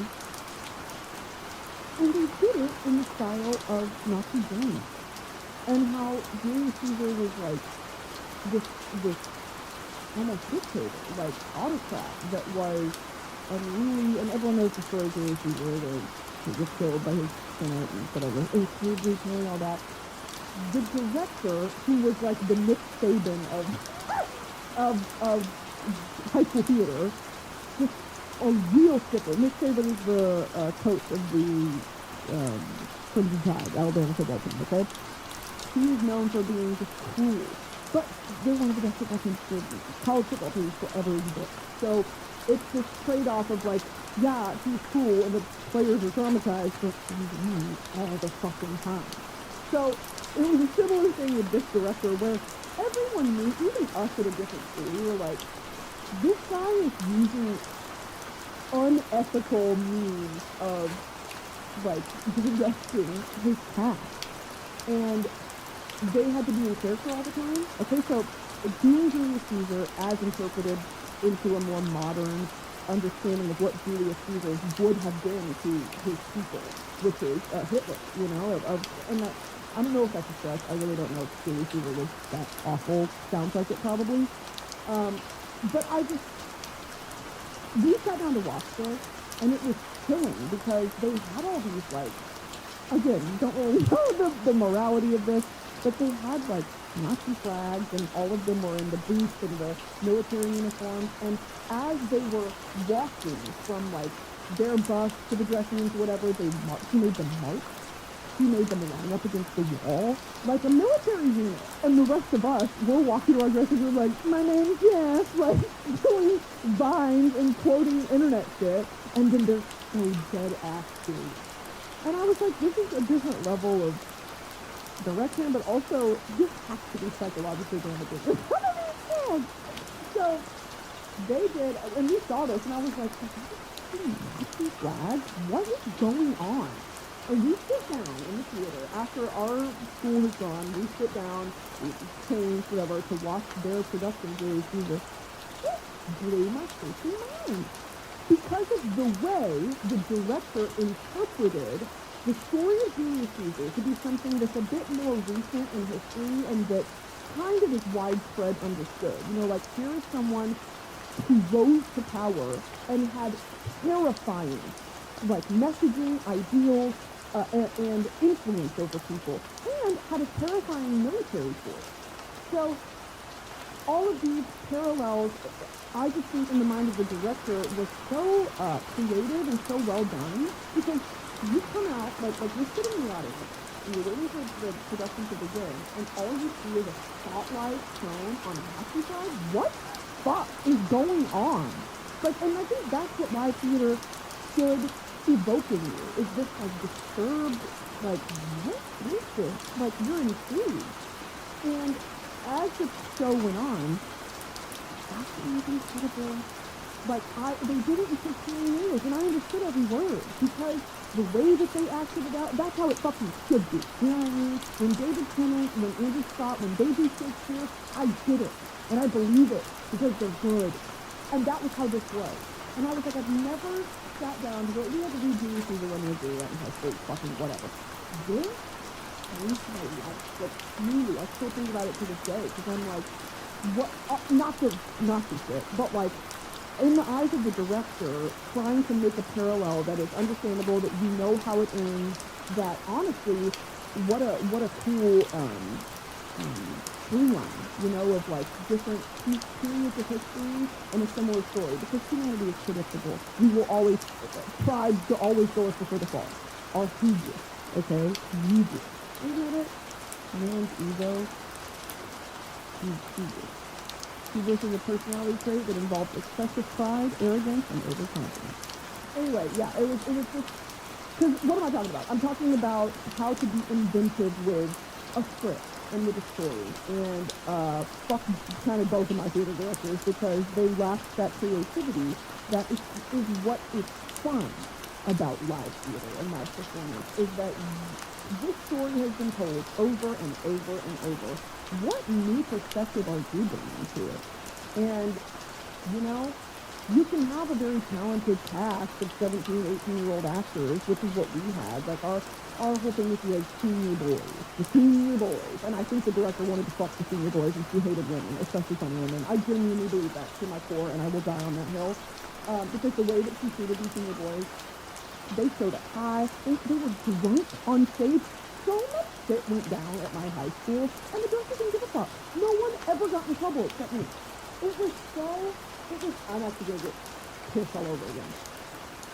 I do think she had some weird affinity for the senior boys, and she had a senior boy who was a son who was like new to the school, and she wanted him to be friends with Anyway, she picked a play, which is All the King's Men, which is a cast of all men, and then just women in the ensemble, and women is like, there's two supporting roles that are women, and there's this very like occult scene.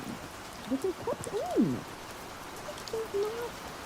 I just resent that choice of media to have a bunch of high schoolers portray. You know what I mean? Like, there are so many more relevant stories that a group of young, talented people like that would have fun doing.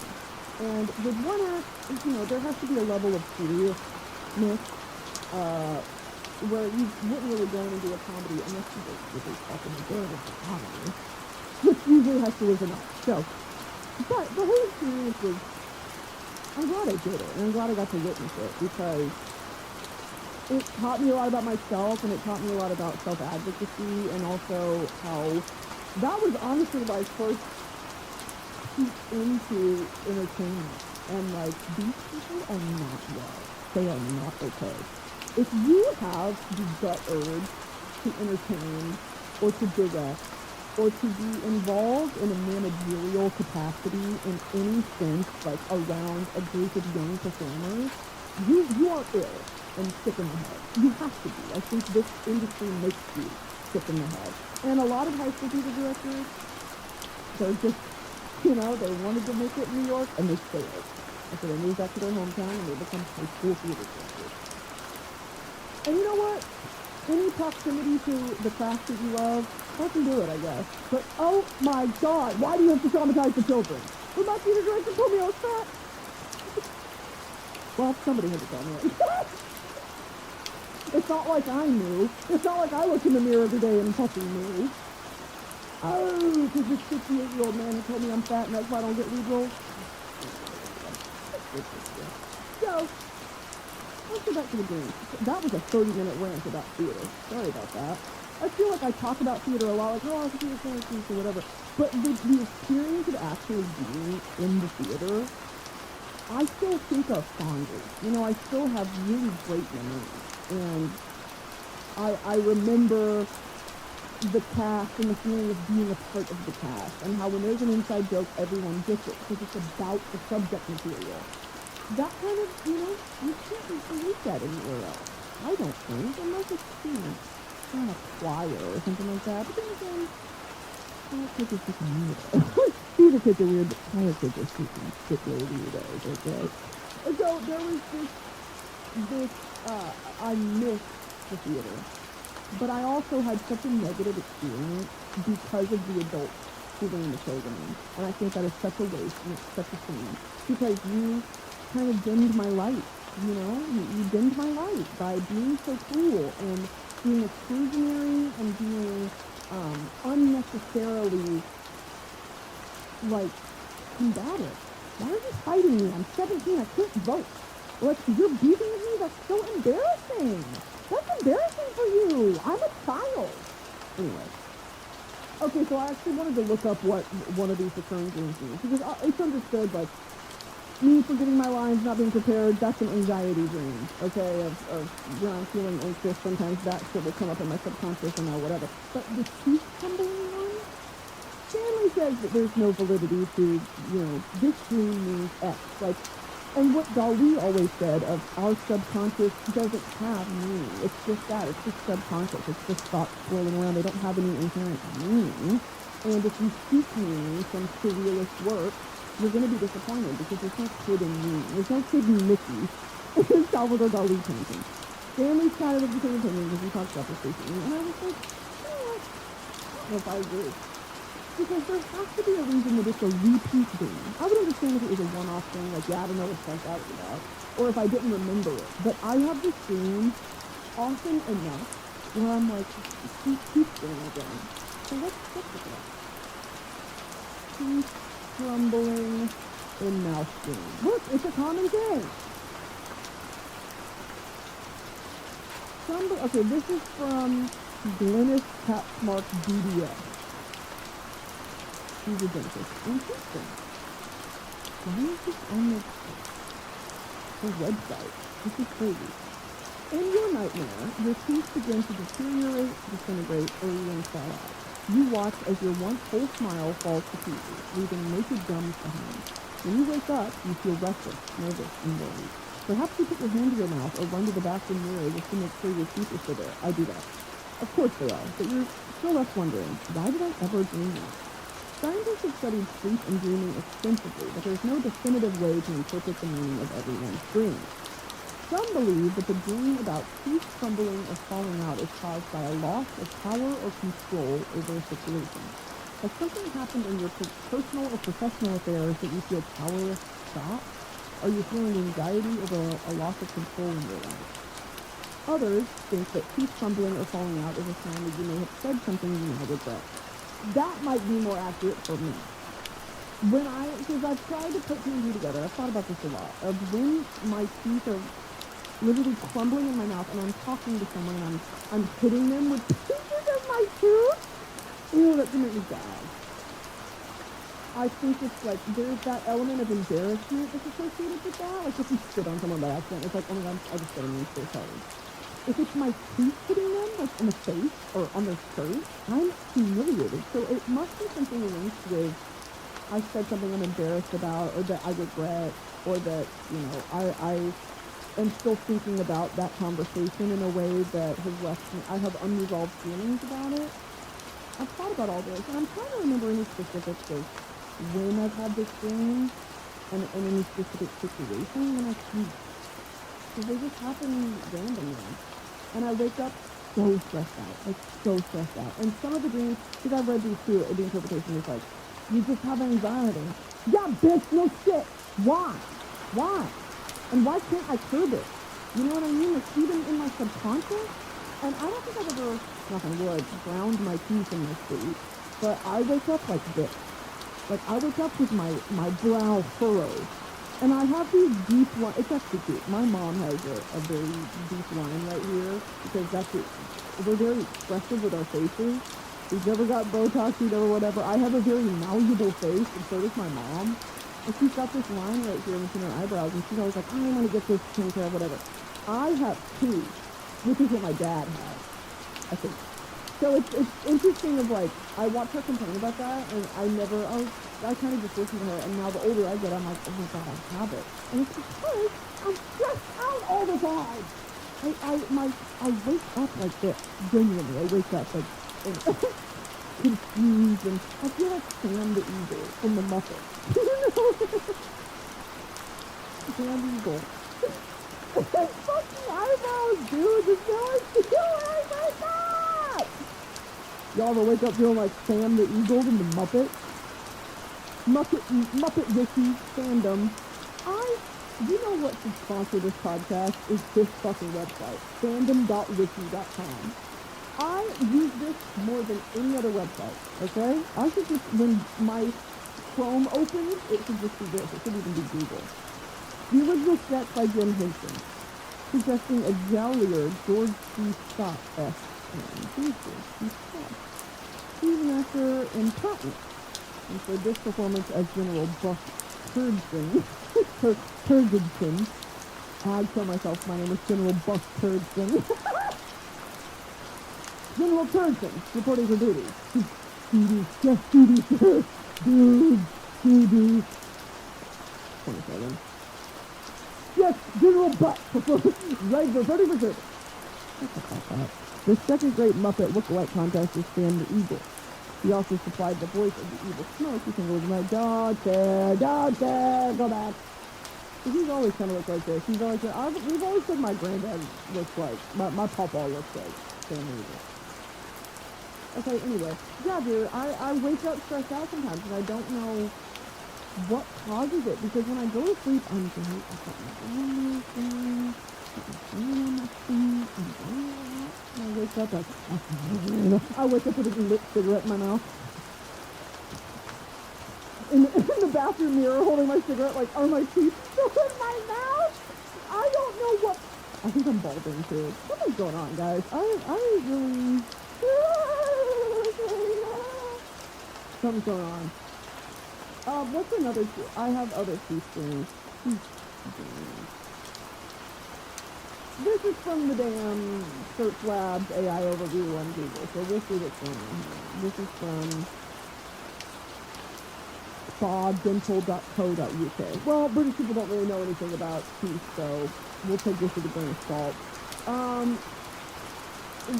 Teeth and dreams can symbolize a variety of things, including appearance, self-image, communication, stress, personal health, anxiety, indecision, transition, renewal. No. But you're too dreaming. I want to know the different dreams, because I've had a few. Dream interpretation expert, and what does that mean? How do you become that? I could fucking be that.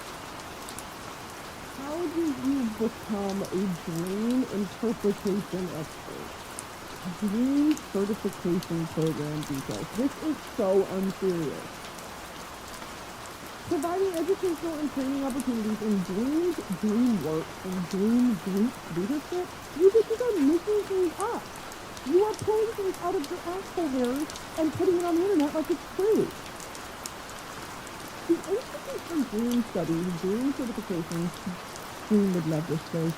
Dream would love this place. Program will not only give you the certification you need to be regarded as a qualified dream work professional.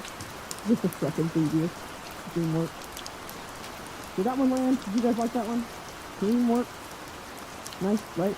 Look, they've even got the fucking dream work name with the guy's pictures out there. Who can offer dream groups, workshops, and classes. This program also offers opportunities for individual growth and development, as well as a membership into a worldwide community of dreamers. Like, sure, you can study anything, but that doesn't make it real, and it doesn't make you an expert. So, what the fuck? This is blowing my freaking mind. People are just out here, like, certified in dreams. How to become a professional dream interpreter. He's made it to Quora.com. All my life, here's a girl, okay? All my life I've been interested in all things psychic and mysterious. This includes dreams. When I was a child, I believed there was a message in my dreams, and I would sometimes write them up as stories. I also had an auntie who would read me astrology books and show me tarot cards when I was young as 4. Well, that's all I need to know about this. I want to know, like, someone who did not grow up in a mystic family or with mystic influence. I want a scientific, sort of like, almost sociological interpretation of, like, studying it on a wider scale of around this time period, like in the 70s and 80s, what were people dreaming about? In the 90s to 2000s, what were people dreaming about? And that's so broad, but there are ways to put it in a graph or in a spreadsheet, you know what I mean? Like, trending topics. I'm sure that appearance now with social media more than ever is manifesting in like anxious dreams like that. You know, appearance has never been more highly prioritized, which is saying a lot because we're coming from, I mean, people's appearances have always been picked apart, and, you know, as humans, this is how we present to each other, it's how we peacock to each other, is look how beautiful I am, and more beautiful people get the special treatment. You know what I mean? That's just how our society works. But in recent years, where it's never been more, the comparison has never been more democratic. You know what I mean? In the 90s, in the 70s, in the 50s, it has always been, here's a celebrity, okay? Marilyn Monroe, Pamela Anderson, Cher, okay? Here are women that are beautiful, and they're famous because they're talented and beautiful. Now, you don't have to be talented. You don't even have to be that famous to be an object of envy, an object of coveted desire, okay? And I say object as a sarcastic word, okay? I think that now it's become very democratic that anyone you see on your timeline, you have the instinct, because social media has taught you in a Pavlovian conditioning sort of way, to be jealous of the people in your life and the people that you see online. Well, she has the perfect nose, she has the perfect waist, she has the perfect hairline, she's got whatever, and you're constantly getting just berated from all angles of like, here's someone more perfect than you, here's someone who's better than you, here's whatever, knowing that all these people have had procedures, by the way. I think that, honestly, that's a whole separate conversation that I kind of want to talk about of like, okay, great, we're more open about talking about, okay, this person got a nose job, this person got a BBL, and they didn't outwardly, like, you know, publicly say it, but they said it privately, and it's sort of accepted that everyone knows that so-and-so got a nose job. You know what I mean? Like, it's more common that people know now, but it doesn't stop the procedure. But there's something cool shifting in culture right now where, and I feel the need to say this because I feel like HR is collecting. If you have gotten work done, power to you, okay? If it helps, if it makes you feel better, that's great. And I'm happy that you're happy. Now on the flip side, okay? The availability and accessibility of getting life-altering procedures like a BBL or like veneers or like a hair transplant, that I don't want to give statistics, but like I've seen so many flops. I've seen so many botches. I've seen so many failed attempts at a BBL or at a hair transplant or at veneers that end up costing you so much more money down the line because that doctor was a dumbass, okay? Or you cut corners and you went to a different country or you got it cheap or you did this, and then you're shocked when it doesn't, in 15 years, the BBL's hanging somewhere around your mid-5. It's like, I don't think that people are forward-thinking enough to really think about the ramifications of life-altering surgery like that. And we're already seeing the fucking Kardashians is seeing the BBLs dissolve. And so where does that leave you? You spent tens of thousands of dollars on this procedure to look like someone who you find beautiful, and now that person, or the original person who got the procedure, hates it. They still hate themselves. And I saw this TikTok the other day where I was fucking pissed, where you get one thing done, and for some people that's enough. If your whole life you've just really had like a mental war with your nose, or with your, jowls, or your whatever, and you got that one thing done and that was enough, period. But more often than not, that's not the case. The more plastic surgery you get, the more plastic surgery you get. When you get lip filler, it's addictive. And then you keep doing it. And then soon enough, your lips are too big. So you have to get your cheeks done to balance it out. Well, now your cheeks are done, now you got to get your jaw done. Well, now your nose is weird, so you need to do something about that hump in your nose. Well, now everything's sagging because it's been in there for 7 years, you need a facelift. And then by that point, you look like the fucking wax cat lady. You know what I'm talking about? This girl, the cat lady, Jocelyn Wildstein. Crazy. And I'm not, again, this is such a delicate conversation, but I do kind of want to speak freely of, I completely understand and validate this need to change your appearance. Trust me, I did it. And if you've done it, I get it, okay? But I do want to have a more realistic conversation about, from the people who have gotten work done, what would you do differently? And do you regret it at all? Or do you regret the money that you spent on that you probably should have spent on something else? And was it worth it? Because in some cases, yes, it definitely was, And if it's something that it's just that one-off thing, or your whole life you've been wanting to do it and you did it and you feel better, fucking serious. Love that for you. But I don't think that decision should be as easy to get as it is, if that makes sense. You know what I mean? There should be a more... I know we live in America and everyone has autonomy and it's liberty and freedom and all that, but these are very serious medical procedures that are cosmetic, and they're not... The things can go so wrong and affect your health. And that's more where I'm coming from. It's filler doesn't just go away. It doesn't dissolve or get smaller, it just migrates. We know this. And we see these scans of people who have gotten filler and you get it dissolved and it's still in your fucking face.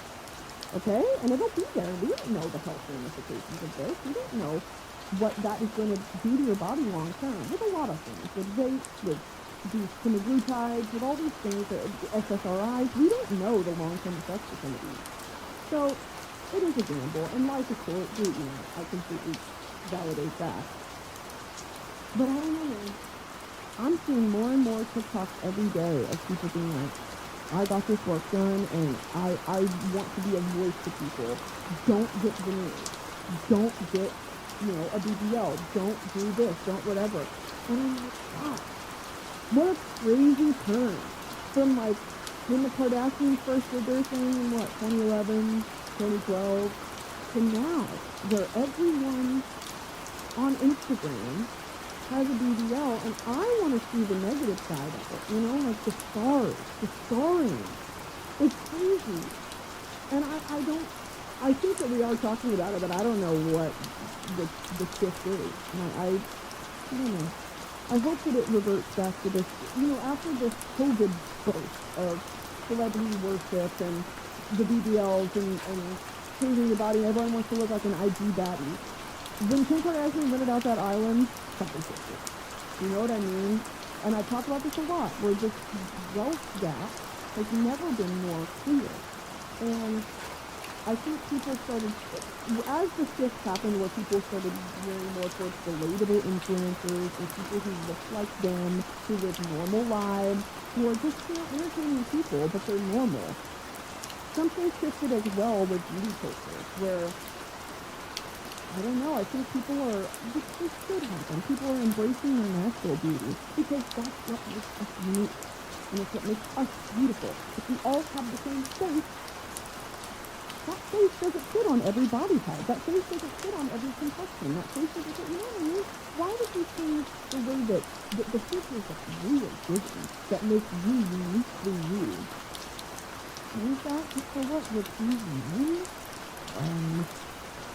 Because at the end of the day, why are you changing your appearance? I want you to sit in that question. Why do I feel the need to change my appearance? Who am I doing this for? Who am I trying to impress? And if you don't have the answer, that's okay. Just think on it a bit more. If y'all are thinking about getting a procedure done, I just urge you to think about it a bit more. Because I'm sitting here looking at this cat lady, and it just makes me sad. What a deep-rooted discomfort with yourself and how you look. And it's an addiction. It really is an addiction. And I just feel so horribly for having these people who have done all these procedures spent so much money, and they still fucking hate how they look. You got scammed. You got scammed. You fell for it. You know what I mean? Wake up, people! Wake up! These doctors, these private practices, they just want your money. They don't give a fuck if it looks good. It's crazy. Anyway. Oh my god, y'all. This is a complete pivot. I went to the Joker premiere, okay? With my mother. I don't know if I've talked about this already. I went to the Joker Folie à Deux premiere. I was waiting in line to walk the carpet, okay? And,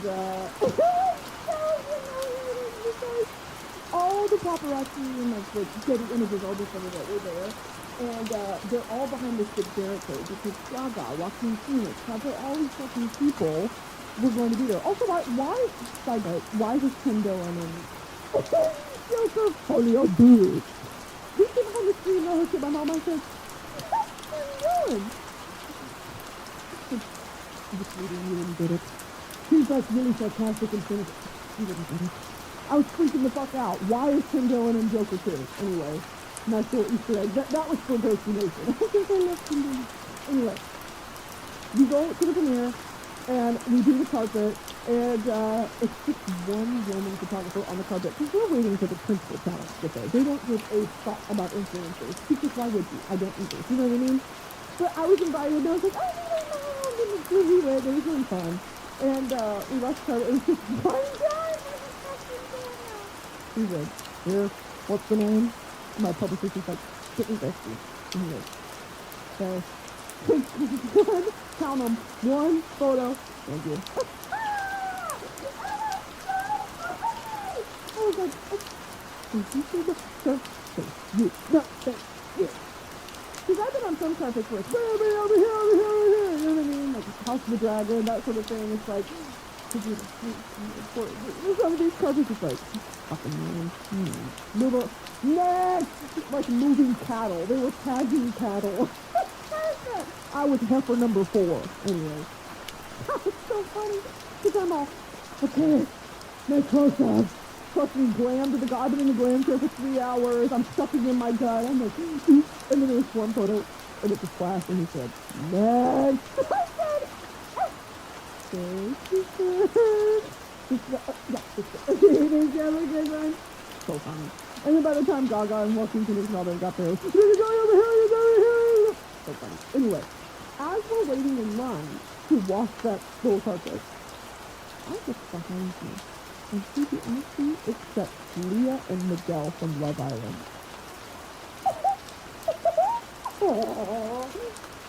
I don't really get like that about reality TV, okay?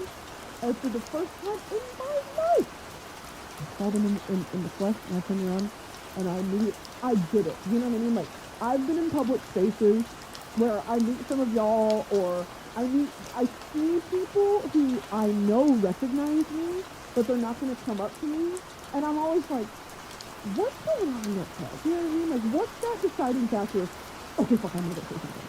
You know what I mean? And sometimes it's rude, sometimes it's like, I know you're eating dinner with your family, and I clearly see it's your sister's birthday, and you guys were laughing, but can I get a picture?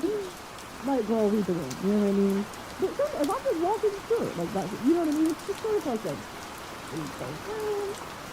I have always seen people, like at Disney or wherever, do that to me, where they'll see and they'll completely turn around, and they'll talk to their friend, and then their friend is doing one of these, you know, like, and they're like, I've also seen people pull up Instagram and look at my tattoos. Yeah.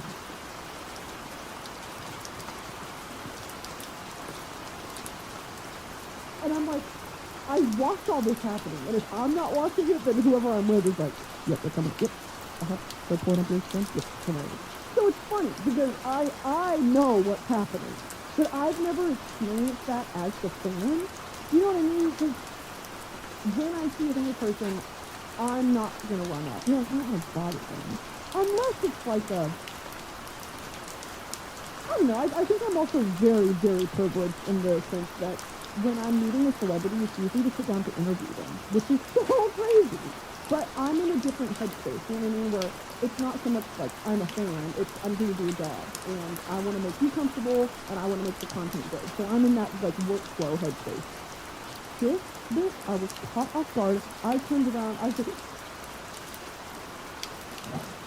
Mom, can you see this? And she was behind me. She said, no. She said, she's very beautiful. I said, Mom, that's real from Long Island. I said, what? Real in the girl from Long Island. X-ray. X-ray in the ag bay. I was speaking pig Latin to my mom. Mom, X-ray behind me. That wasn't pig Latin. That scene, we're in Monsters Inc. They're in the nice Monster Sushi restaurant, and Sully comes and sits down, he crashes Mike's date with Celia, and he comes in, and he goes, okay, in the ag bag. He's got his little Monsters Inc. bag under the table. Okay? Should I paint the picture? Put it up here.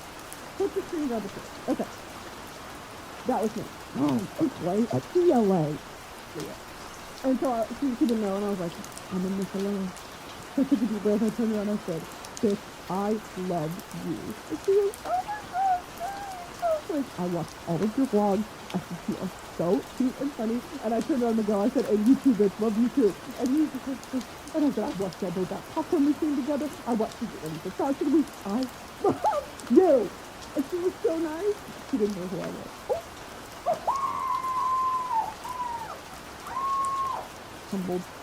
Humbled, immediately, floored, gagged, rigged, scalpel.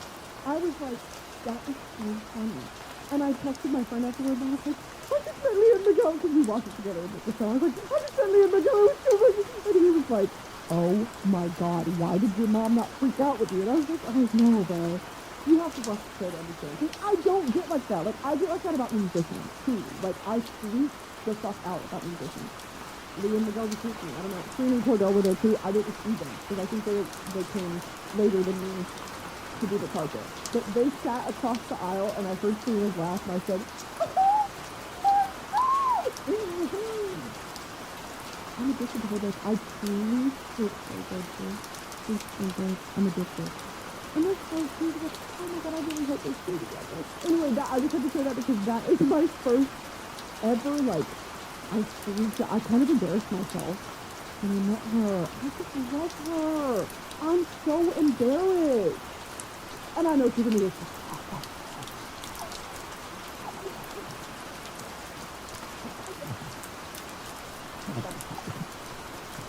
she's like, okay.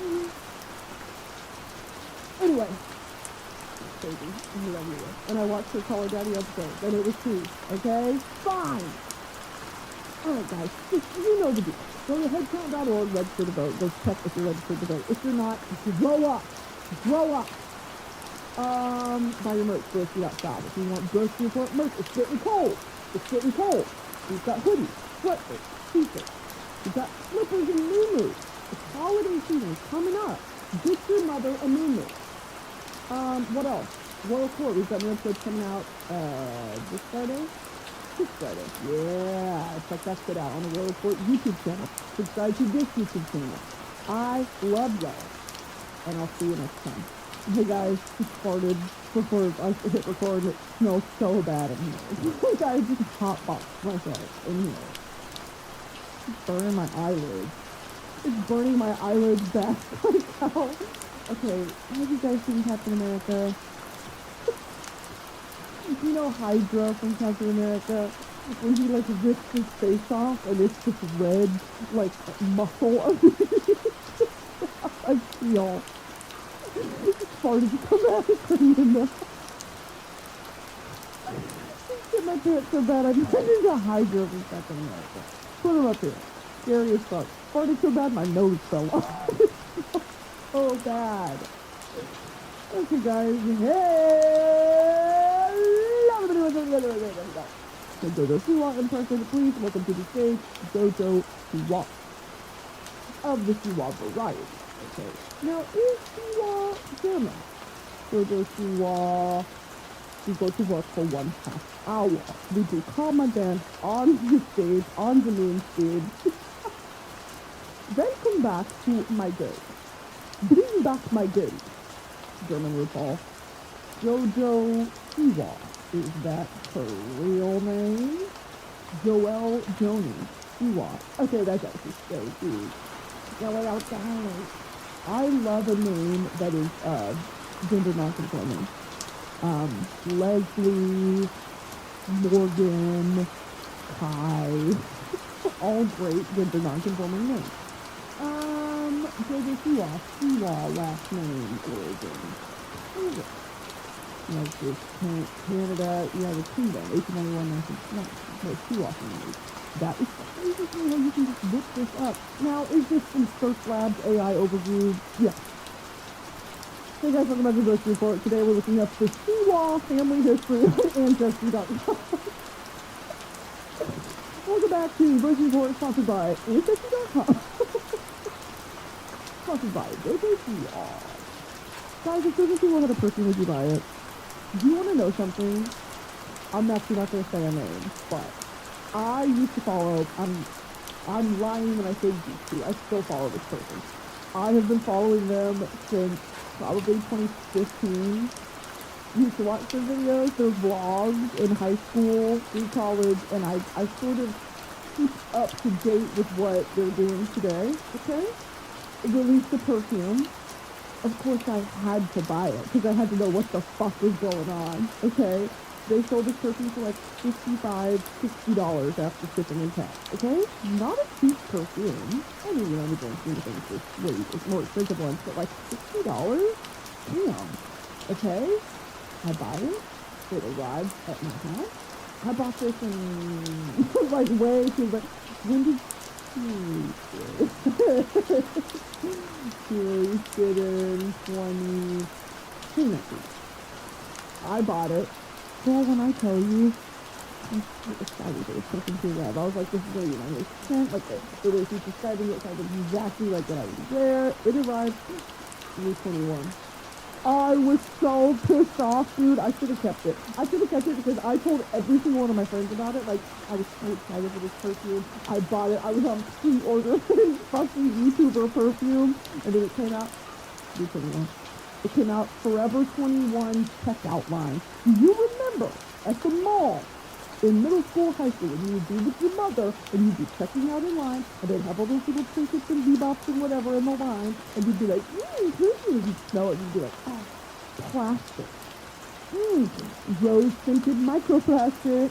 Two for me, please. Oh, please, is this BOGO? It's almost Christmas time. I'm going to go one for all my friends. It smelled like the Forever 21 checkout line. Sometimes I talk so fast, it spit bubbles out of the side of my mouth. And I gotta take a second to swallow. You know what I mean? I get so damn excited. I get so damn excited talking about YouTuber merch. And so I bought it. Asked me if I ever wore it once. No, I did not. I never wore it. It never sort of made it out of the house, so to speak. Because I sprayed that one time on my arm, and it would not come off. It's always the shitty perfumes that do not come off. And it's the smell good ones that are gone in like 5-10 minutes, okay? I love those damn, where did it go? Where did my thought process just go? Where did my mind go? You know Roadrunner? That's what my brain feels like. It's like this, like the skedaddle noise on TikTok, like the classic Foley, is it called Foley? Foley artist. Pronunciation. I've always wanted to do this job, dude. Don't know what Foley is? Foley? I feel like that can help. Foley. That's not how you pronounce it, Bow. That's pronounced Foley. The following pronunciation is brought to you by the Don't care. Foley. Foley. Please, trying to see. Okay, I've always said it right. And people are like, it's Foley artist. You bitch. Because here's the thing. I know what I'm talking about because I yap a lot. I know what I'm talking about, I'd say 69% of the time. I know what I'm talking about over 50% of the time. And those are good odds. Did you know I did a whole episode on how a fire engine works? You guys are literal fucking soldiers. Thank you so much for listening to what I want to talk about. Because some days I want to talk about fire trucks. And you know what? I hope you learned something. Because I didn't know how the hell a fire hydrant works. I just thought it was sort of pent up. I actually thought it was like a faucet. I didn't realize it was pent up water pressure. Right? Because it's supposed to spray in every angle, get fire out. Or it's actually not supposed to do that. It's supposed to be a hookup for a fire engine. Okay? Oh, Foley artist. Okay, so for those of you who don't know what a Foley artist is, you know in old animated films or in old Hollywood films, just anything where a sound effect would be needed to, they would overlay a sound effect over a pre-recorded scene. So if they wanted that sound effect like footsteps or like thunder or something like that to be added back in the olden days, 50s, 60s, 70s, 80s, you would have a Foley artist come in and artificially create those noises. So they would artificially create the footsteps of someone running down a hallway, of a thunder crash, you know, those big beats of bass shakes that look like thunder and lightning, that sound like thunder and lightning. Things like that is so, oh my god, there's this one very famous video that I was addicted to as a child of someone doing what it looks like to make a sandwich. And it's just like, I think it's a Disney film, I think it's Mickey. And it's Mickey making the sandwich. And the Foley artists, they have this, it's a side-by-side of the animated sequence with the sound effects as they're making them in real time. And it's a practice, it's a scientific method of matching up the exact timestamp of what sound you're making to how it was animated. Or vice versa. I'm pretty sure that animation always came first and then the sound effects are added later. But how fun of a job is that? We should look it up. I have the utmost respect for the people who do this because this shit is crazy. Is this sound familiar to you? No way! This is SpongeBob one now! I'm watching this later. How cartoon sounds are made from movies and TV shows. Maybe Insider. Yeah, I'm watching this later. It's crazy the way they do it. They get so inventive with the type of things that you use because you would think that what would make those sounds, you know, like you would use a pair of shoes on a table to mimic footsteps. No, that's not what they use. They use anything and everything. You have to get really inventive with how you do it and the types of items that you use to recreate these sounds. Very, very interesting. I got into a rabbit hole one time in high school watching all these. And I was like, I think this is my calling. Little did I know, my calling was going to be talking to four walls, into two camera angles. Okay? Life is funny in that regard. Okay, what are we talking about today, other than JoJo Law and Foley artists? Oh, I was talking about that YouTube video. It had notes of, like, almond in it. Come to find out, I don't like that. Oh my god, almond and pistachio. Come to find out, hey, I fucking hate it. And also, it was just synthetically made, and it was just shit. And I wish I had kept it. I was so fucking mad, I threw it away. I threw that shit away because I was pissed off. I wasted $60 of my own U.S. money on that bullshit. I was pissed. And you want to know something else? there is a duty. Let me preach, okay? I'm up on my soapbox. Just stepped up onto my soapbox. Please indulge me. I've been watching too much Veronica's Cool. I fucking love it. I'm addicted to Veronica's Cool. I think that internet entertainers, because everything is so unshielded and it's so unvetted, the way that, when you buy a musician's merch, that's through the label, there's quality control, there's things like that, where it's like, this is the official merchandise of this artist. You know what people did? Internet people can work with anyone, anytime, put things at any price, with any level of quality, because it's just about making a quick event. You know what I mean? It's not about longevity. It's not about creating quality pieces.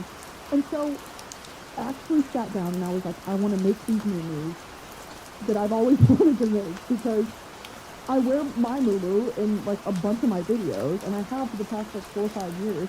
Everyone was asking, where is it?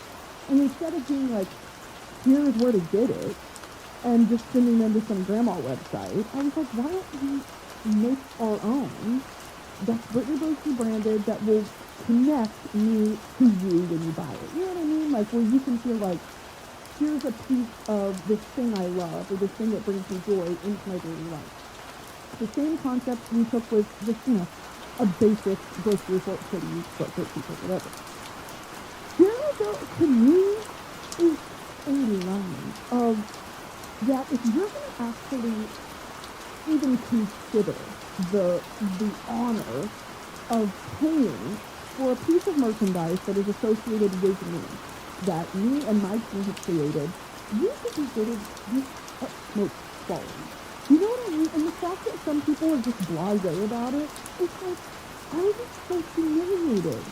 If I was like, buy my merch, and it's just shitty, it dissolves in water, just made of microplastics. Like, I want a fit hoodie, and I want a moo that is durable, and it'll last you 20 years, and the zippers, just, you know what I mean? Like, and of course, with any of these companies, just because of the magnitude of the shipping and wait times and all this, it's never going to be a perfect sort of scenario. But you can try your best to make it as perfect as you can.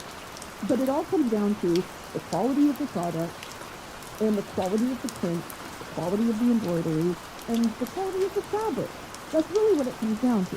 And so when we sat down to do my merch, I was like, we're not doing bullshit, whatever, because I've been scammed by internet people before. People that I've loved. I bought their merch, and it's just been like 3D printed t-shirts. Like, I'm pissed off, dude. Because I spent my money, I waited however long for it to arrive, I did it in some shitty packaging, and then it's socks that are like 3D printed. I'm pissed. Or the perfume I was talking about. I'm pissed. Okay? Because I would hope that for me, your followers and your fans, you put in a little bit more effort in creating, you know what I mean? And of course, if there are mess-ups at the factory, or in printing, or in the embroidery, I'm not personally there quality checking every single item that goes out, unfortunately. And so there is a margin of error that any merch company is you're going to have to deal with if you're the creator going in a partnership with these companies. Because I don't have the means to create my own factory. I really don't. So unfortunately, you're sort of forced to work with a company that will take over all the production. But I mean, I just think that you owe these people who are looking to support you and want a physical memento of your channel and what you mean to them and how you affected them, and they want to rep your merch. Oh my God, you have such a duty to deliver. You know who does it well? Hassan. Hassan has great merch. It's pretty quality. I wear my Hassan merch all the time. It's original. It's cute. So I think that there's a level to which you can do it successfully. I'm very happy with how the moo came out and how nice the hoodies are. And for anyone who's bought them, thank you. And anyone who hasn't, I get it. But they are available if you would like to. But I just think it's so weird how the internet is so, how do you make money, how do you make money? But some of the people who love Island have merch, and I'm like, period, I fucking guess.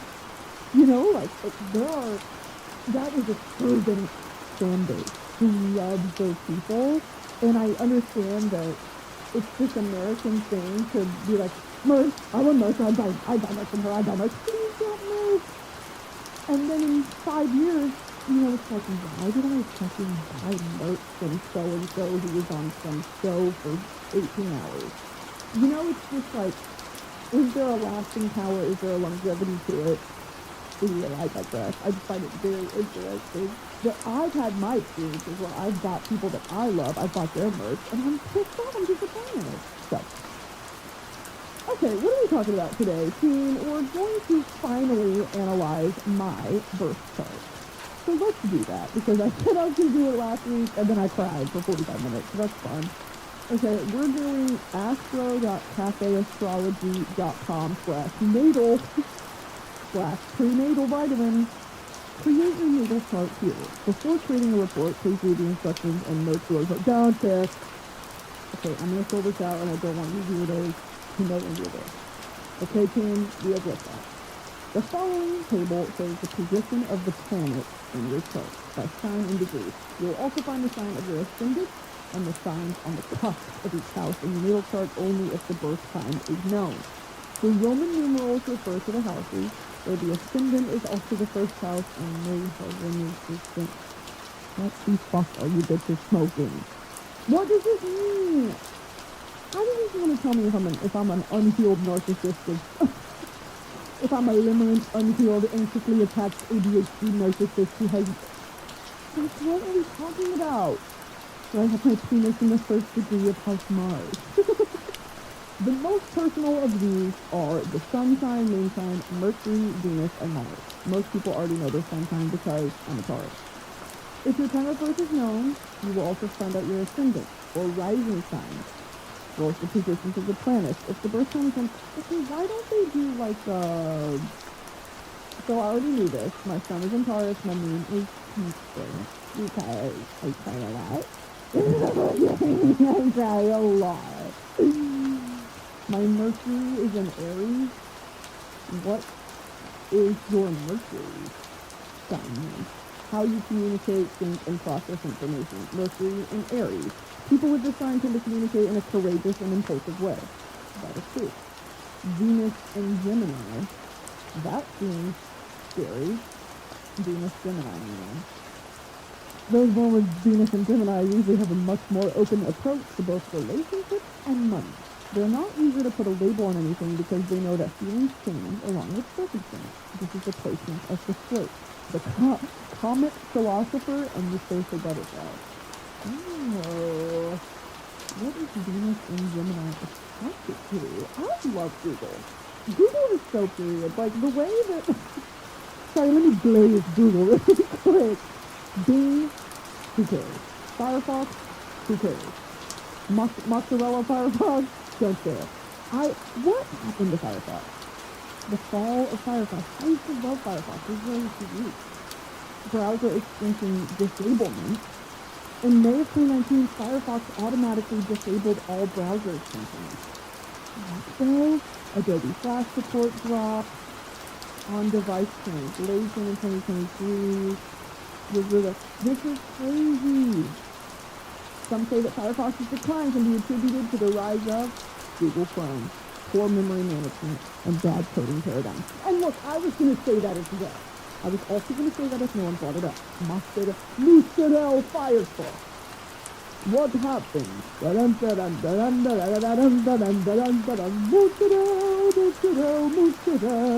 Firefox, Firefox. Mozzarella, Firefox, a Firefox, falafel, not falafel, falafel. Isn't that a type of noodle?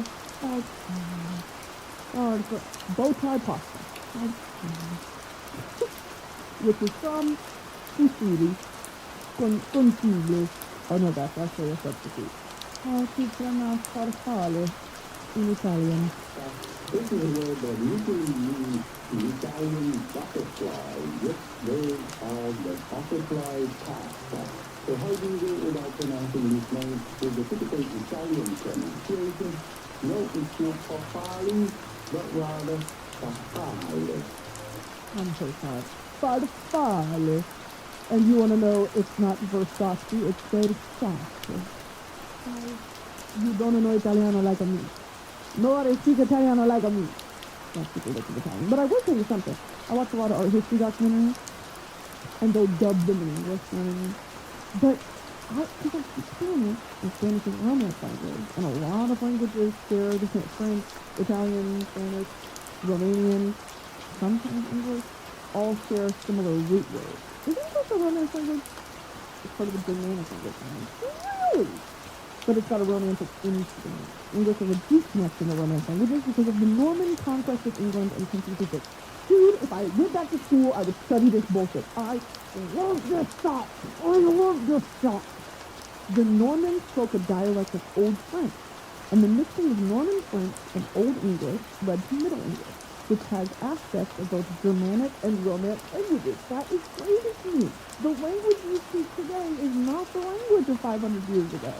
And when you read Beowulf in Middle English, it's understandable, but it's not the language we speak today. Is Beowulf in Old English or Middle English?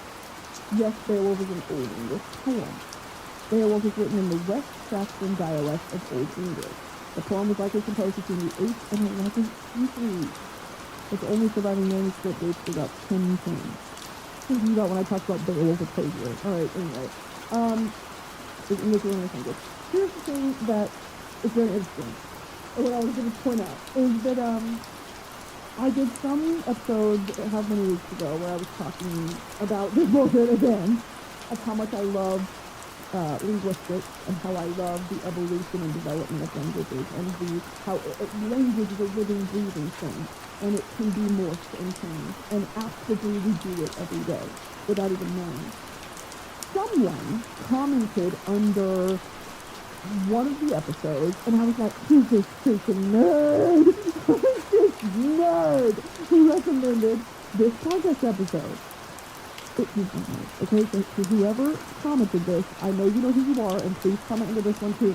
It was a podcast called The History of the English Language, and it was episode 133, and it was, I don't remember what the title of the episode is, but it's about bread. And the significance of bread in the English language, and not only the English language, but about the root pan, because P-A-N in Spanish means bread, in French means bread, in Italian probably it has a similar root. And when you think of so many different words that have this as the root, or different, the way that bread is the foundation, sorry, do you guys give a fuck about that? The way that I do? The way that bread is literally should be considered a pillar of humanity. The way that it used to be used as a utensil, the way that it used to be the sustenance of life. If you had nothing else to eat, you probably had bread. And was it good? No. Okay? But we have been cooking bread since the dawn of humanity, truly. When we discovered fire, we were in there cooking bread, okay? When you break bread with someone, it's like that. When you're the breadwinner of the family, it's about that. Oh, loaf, like a loaf of bread. There is some link directly between loaf and lord or lady. It developed into that, where you were the lord of the house, but you never had the bread, though. It's crazy. Y'all should go listen to this podcast episode. It's crazy to me, dude. I love the internet, dude. I just looked up the podcast I was talking about, which is called The History of English. I knew it was episode 133, which is called Breaking Bread with Companions. And I went to the website because I was continuing reading, and I was able to pull up the entire transcript of this entire episode. It's 21 pages long. I'm going to find it. Okay, so remember how I was saying that pan or pam, P-A-N or P-A-M, is it means bread. Okay, the root of that, and there are so many words in all of the languages that have that as the root, okay? So let me go ahead and begin. You might remember from an earlier episode that a person with whom you shared your bread with was a companion, combining the Latin prefix pam, meaning with, and that word panis, meaning bread. So the word companion literally means to give bread, or more specifically the person with whom you shared bread. same can be said for company. To break bread is to have a meal. An oven used to be called a focus, okay, like a fireplace used to be called a focus. Cooks also used the hearth or focus to bake bread, or to put the bread in the ashes or over the ashes to bake the dough. And that little bit of etymology helps to explain the name of a popular type of Italian bread called focaccia. Okay? Focaccia is just an Italian variant of the word focus, meaning a fireplace. It specifically refers to a type of bread baked in the ashes in the hearth or fireplace. He goes in to talk about how the terms dinner and supper came to be, and that bread used to be to sop up the juices, the supper. I mean, this is so, anything to me, breakfast, how that came to be. This early morning snack didn't have a formal name yet, but in the early 1400s, people began to refer to that snack as a break in the morning fast. So it was literally a little break from the period of not eating in the morning. And by the 1400s, the phrase had evolved into a brand new word for that meal, the break fast, or as we know it today, breakfast. So breakfast is a native word coined in the 1400s. Just sort of say, okay, I won't bore you guys anymore. So listen to this if you care about this kind of stuff. So I was like, oh my God. He starts getting into, past the actual root of these words, like companion, company, whatever, break bread. He gets into phrases and sayings that we've adopted in English that have withstood the test of time. Why the fuck did I start talking about this? What the hell was I talking about, dude? I was talking about my birth chart. Here we go. Let's go. My in-node. What the hell does that mean? In-node. Signing. What is an in-node? Is it infected? In astrology, the North Node zodiac sign indicates what a person is growing into and what experiences are necessary to speak. I don't want to read about this. I'm going to cry. The North Node? Why is it a node? Node represents the position of the lunar nodes at your time of birth. Unlike Mars and Jupiter, it is not a physical celestial body. Then the moon has nodes on it, dude? The northern lunar node. It's got nodes on their vocal cords.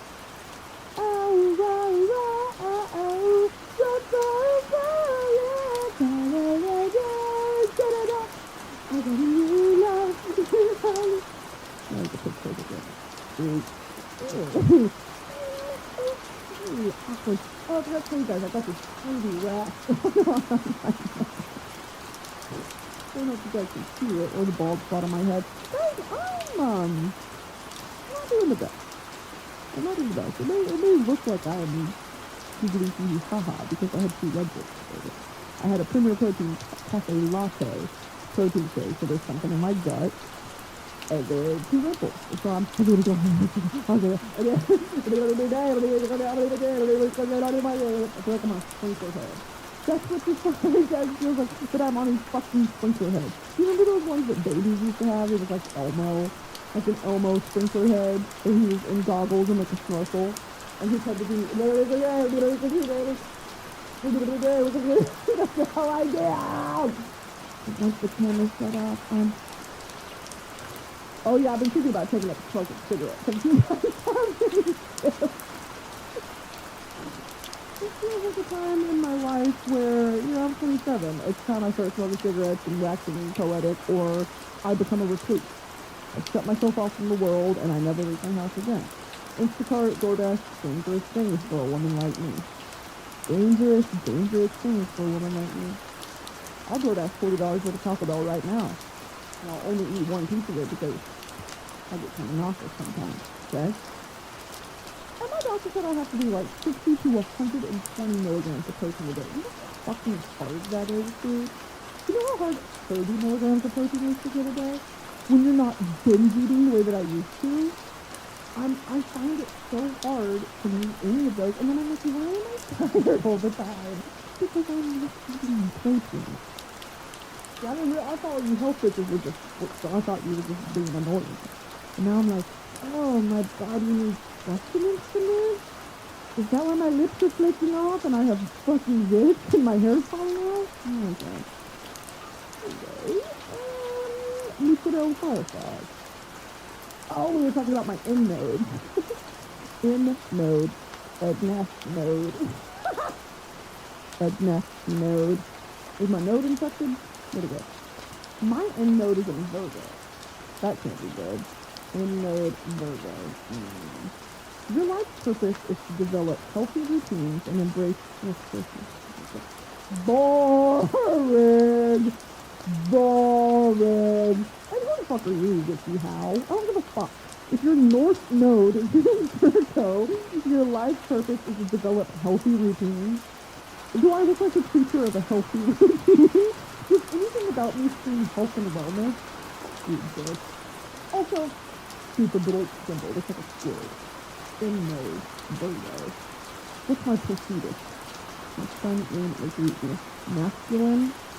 Oh, why is my masculine? Oh, that's the PCOS stuff. No, that's the polycystic ovarian syndrome. I got more masculine and feminine end nodes in my natal chart. I should have known. The day I was born, the doctors all gathered round. To bring to the wide wonder of the joy they had found. The head nurse spoke up. He said, leave this one alone. It would tell right away. But I was bad to the bone. I'm bad to the bone. Bad. You know that song? By George Thorogood? The following table shows the planetary aspects in your natal chart. Oh, fuck yeah, here we go. Interpretations of these factors are found below. My sun is in the little sign with the Venus Mars at 2.44 node, 105 nodes. Okay, so I've got 100 moons, 14 Venuses, 3 Mercuries, 1 Venus, negative 20 aura. My natal chart says negative. Whoa, darn that! Paying a witch to reverse my aura. Okay. Birth chart. The birth chart report shows the positions of the planets for Brittany. Yeah, got that. The sun represents vitality, a sense of individuality, and outward shining creative energy. Oh! There's something very solid and substantial about Taurus native. Oh, I know that you, astrology lovers, are going to eat this shit up. Hello! Because y'all always ask me, what's your sign? What's your sign? Hey, I don't know. I don't know. I'm going to start self-thinking. I think that's so funny. I don't give a thing about any of that stuff. Okay. Bull. Okay. No matter what the rest of their charts say about them, there is something very solid and substantial about Taurus natives. When Taurus natives work, they work hard. They do it with a steadiness that may rarely be considered crook. Rather, it's the dependable, plodding, and steady effort that has its payoff, period. Security is fundamental to Taurus. Some of them actively seek wealth, while others are content to be comfortable. The Taurus definition of comfortable may not be exactly the same as the rest of the signs, but comfort is definitely a driving force. That is true.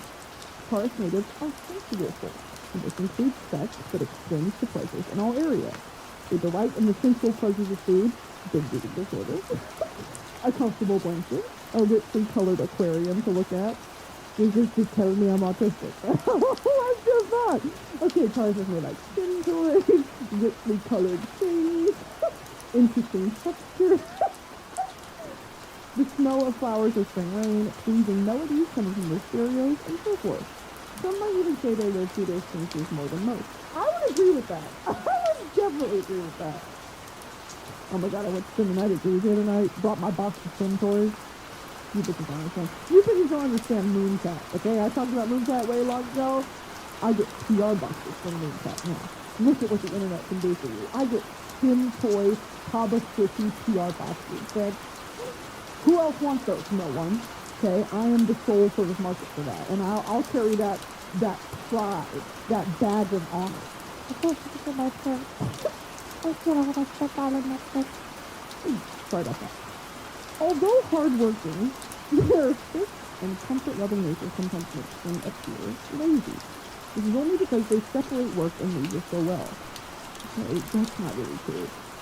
In fact, sometimes I prioritize leisure over work, and then I stress myself out because I procrastinate so horrendously. But you know what?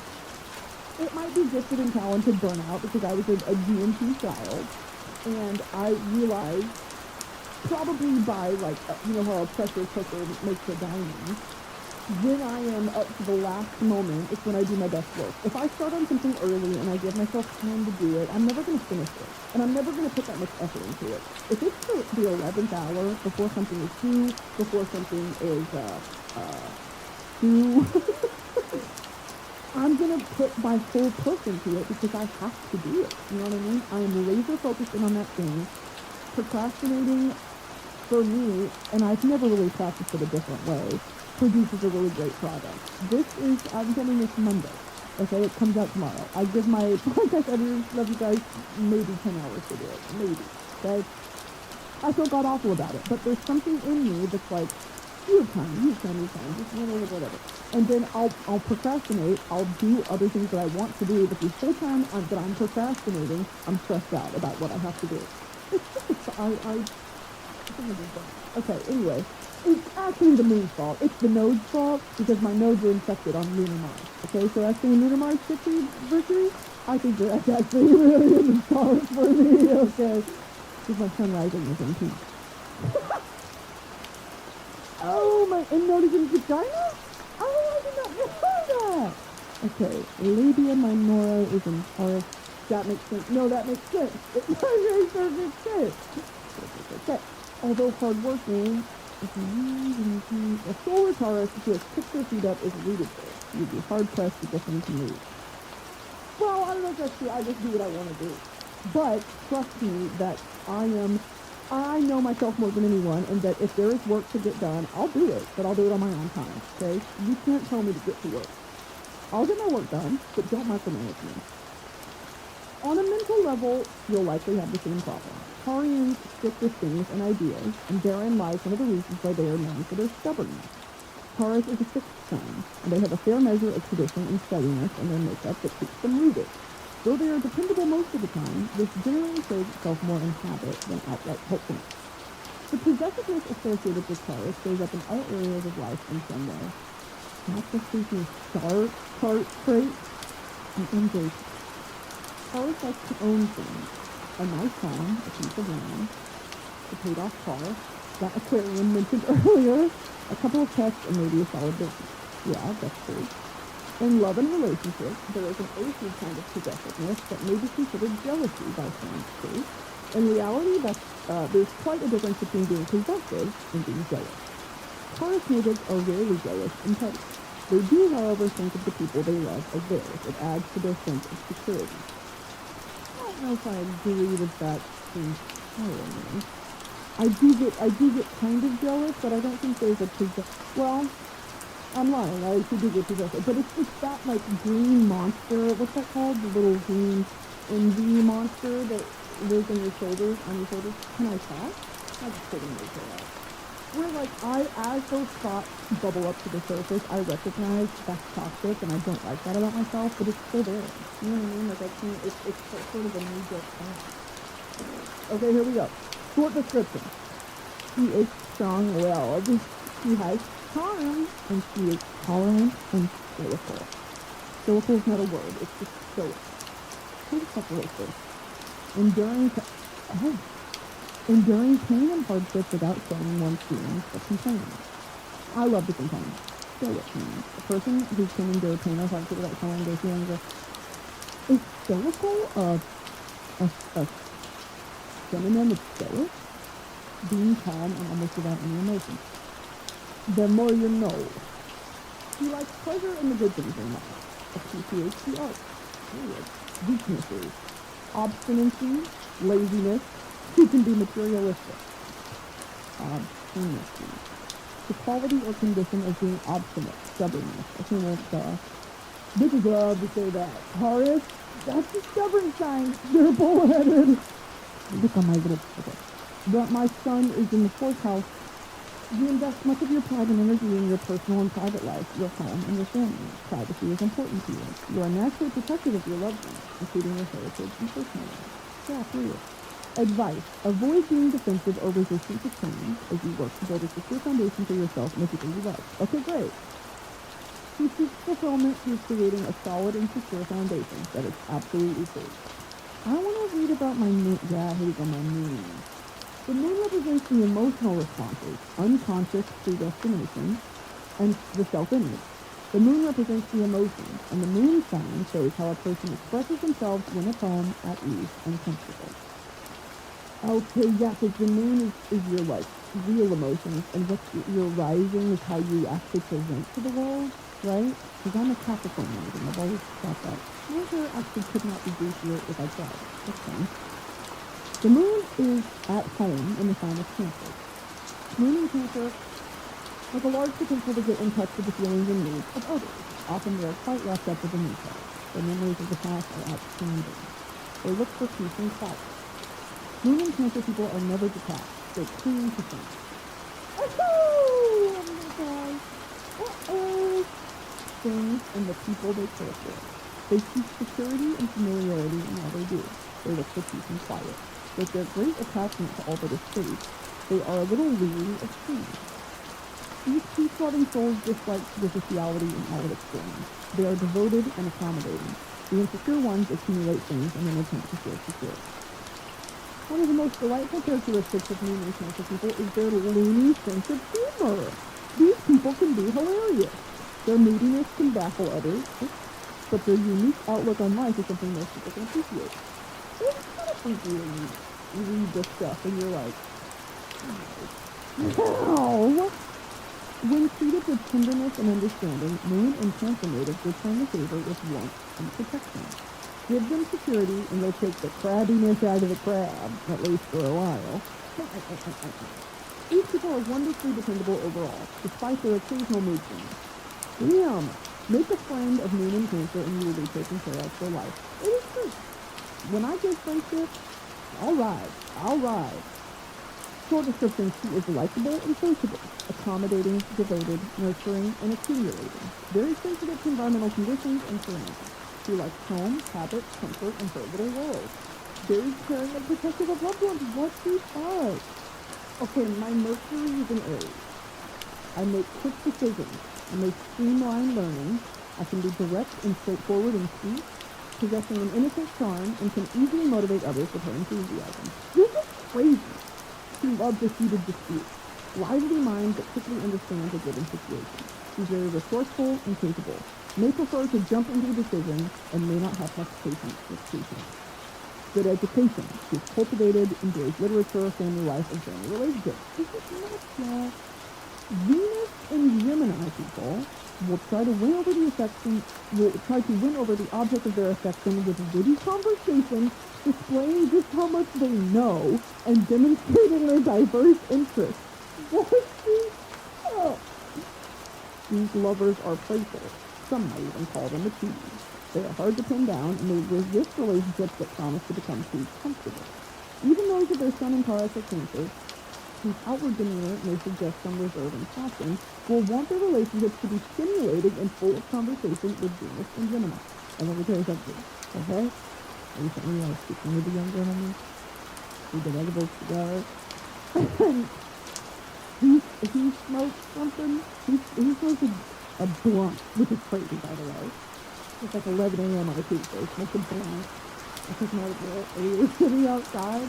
And I was just talking. I was like, that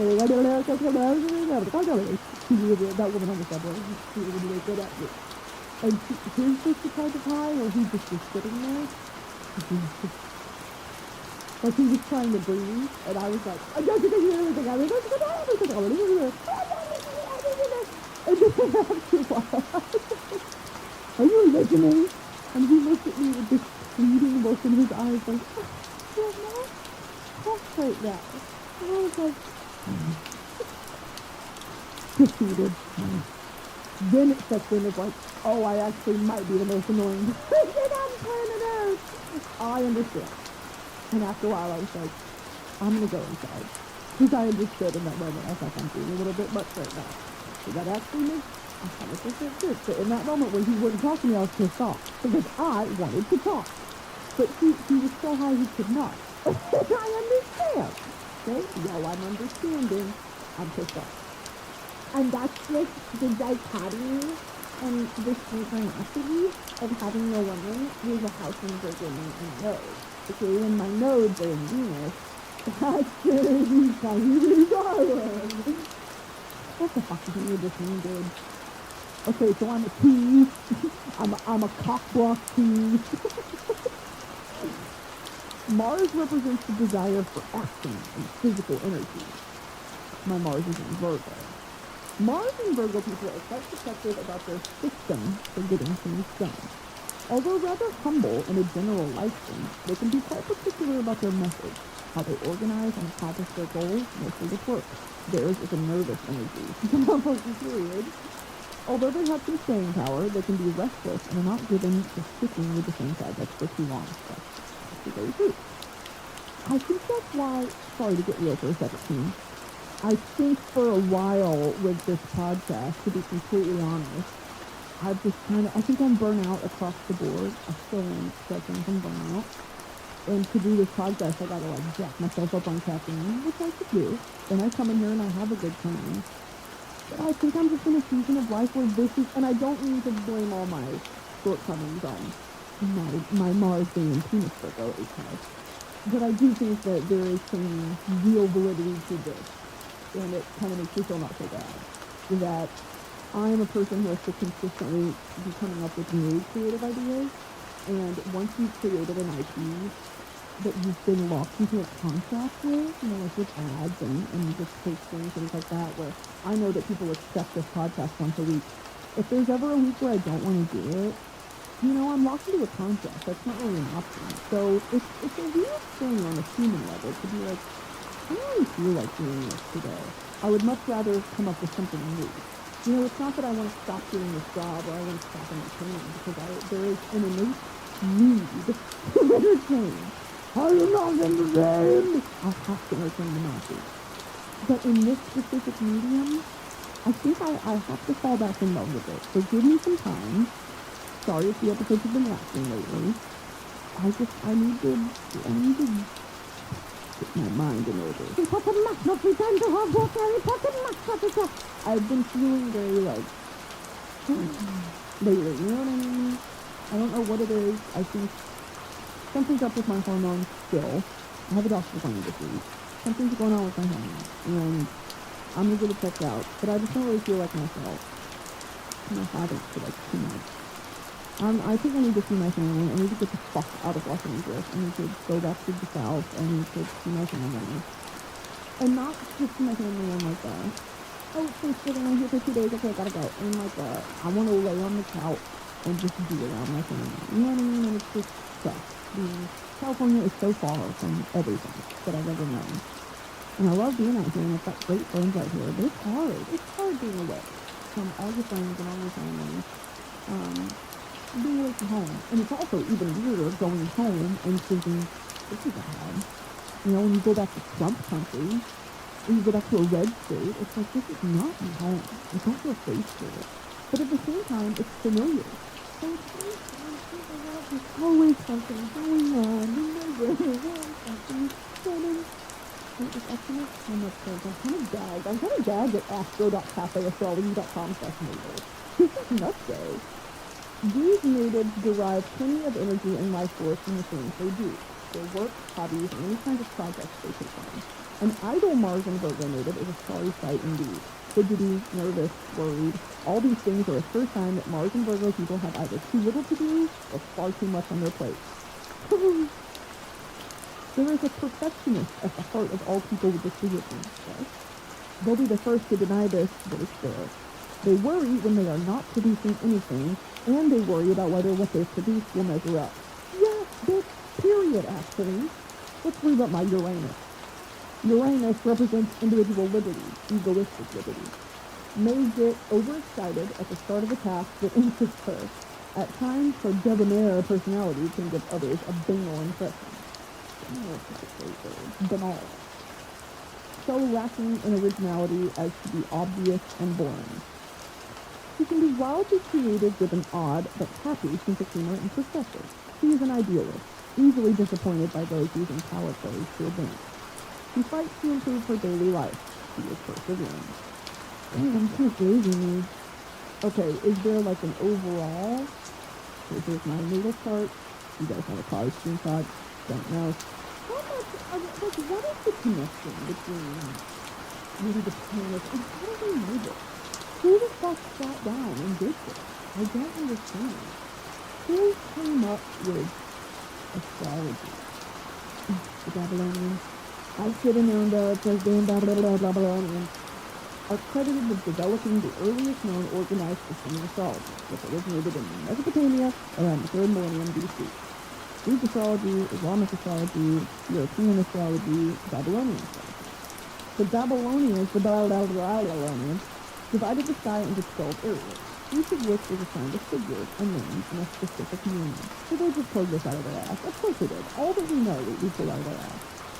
Our zodiac signs reach in specific. Scholars used the skies as a calendar as long ago as ancient Egyptians, and the rising of Sirius, the dog star, around mid-July was seen as a marker of the imminent annual flooding of the Nile. Travelers used the skies as a compass, following the stars to know where to go, and many people use the skies as a source of mystical direction, too. Here's how NASA has described how that logic led to the creation of the familiar zodiac signs known today. Imagine a straight line drawn from Earth through the Sun and out into space way beyond our solar system where the stars are. Then picture Earth following its orbit around the Sun. This imaginary line would rotate, pointing to different stars throughout one complete trip around the Sun, or 1 year. All the stars that lie close to the imaginary flat disk, fleshed out by this imaginary line, are said to be in the zodiac. The constellations in the zodiac are simply the constellations that this imaginary straight line points to in the Caesar one thing. And we're going to talk about the 12 zodiac signs. This is not anything like questions. Astrology and astronomy. And here's the difference in my head. Astronomy is the study of the stars and their physical placement. Astrology is how we derive meaning from these placements, right? For centuries, astrology, looking for signs based on the movement of the celestial bodies, was considered basically the same thing as astronomy, the scientific study of those objects. For example, revolutionary 17th century astronomer Johannes Kepler, who studied the motion of the planet, was at the time considered an astrologer. That changed around the beginning of the Enlightenment. I have to look up the Enlightenment. Hold on, guys. Yeah, I'm going to listen to my bread podcast and read about the Enlightenment later, and then maybe read about the Babylonians. Okay. Once Sir Isaac Newton basically turned the sky into a calculator, mathematizing the motion of the planets and realizing that gravity controlled everything, that started a whole new scientific approach to looking at the sky and the motion of the planets. And crazy. Okay, team, I think that's going to do it for me this week. If you take merch, you can go to Broski.com. If you are not registered to vote, go to headcount.org. Thank you guys for listening to me and rocking with me through whatever the fuck I'm going through, because I don't know. I've been seeing some signs lately. I've been seeing a lot of dragonflies. I don't know what that means. I saw a red spider on an item that belongs to a cinnamon in my home, and it was nowhere else.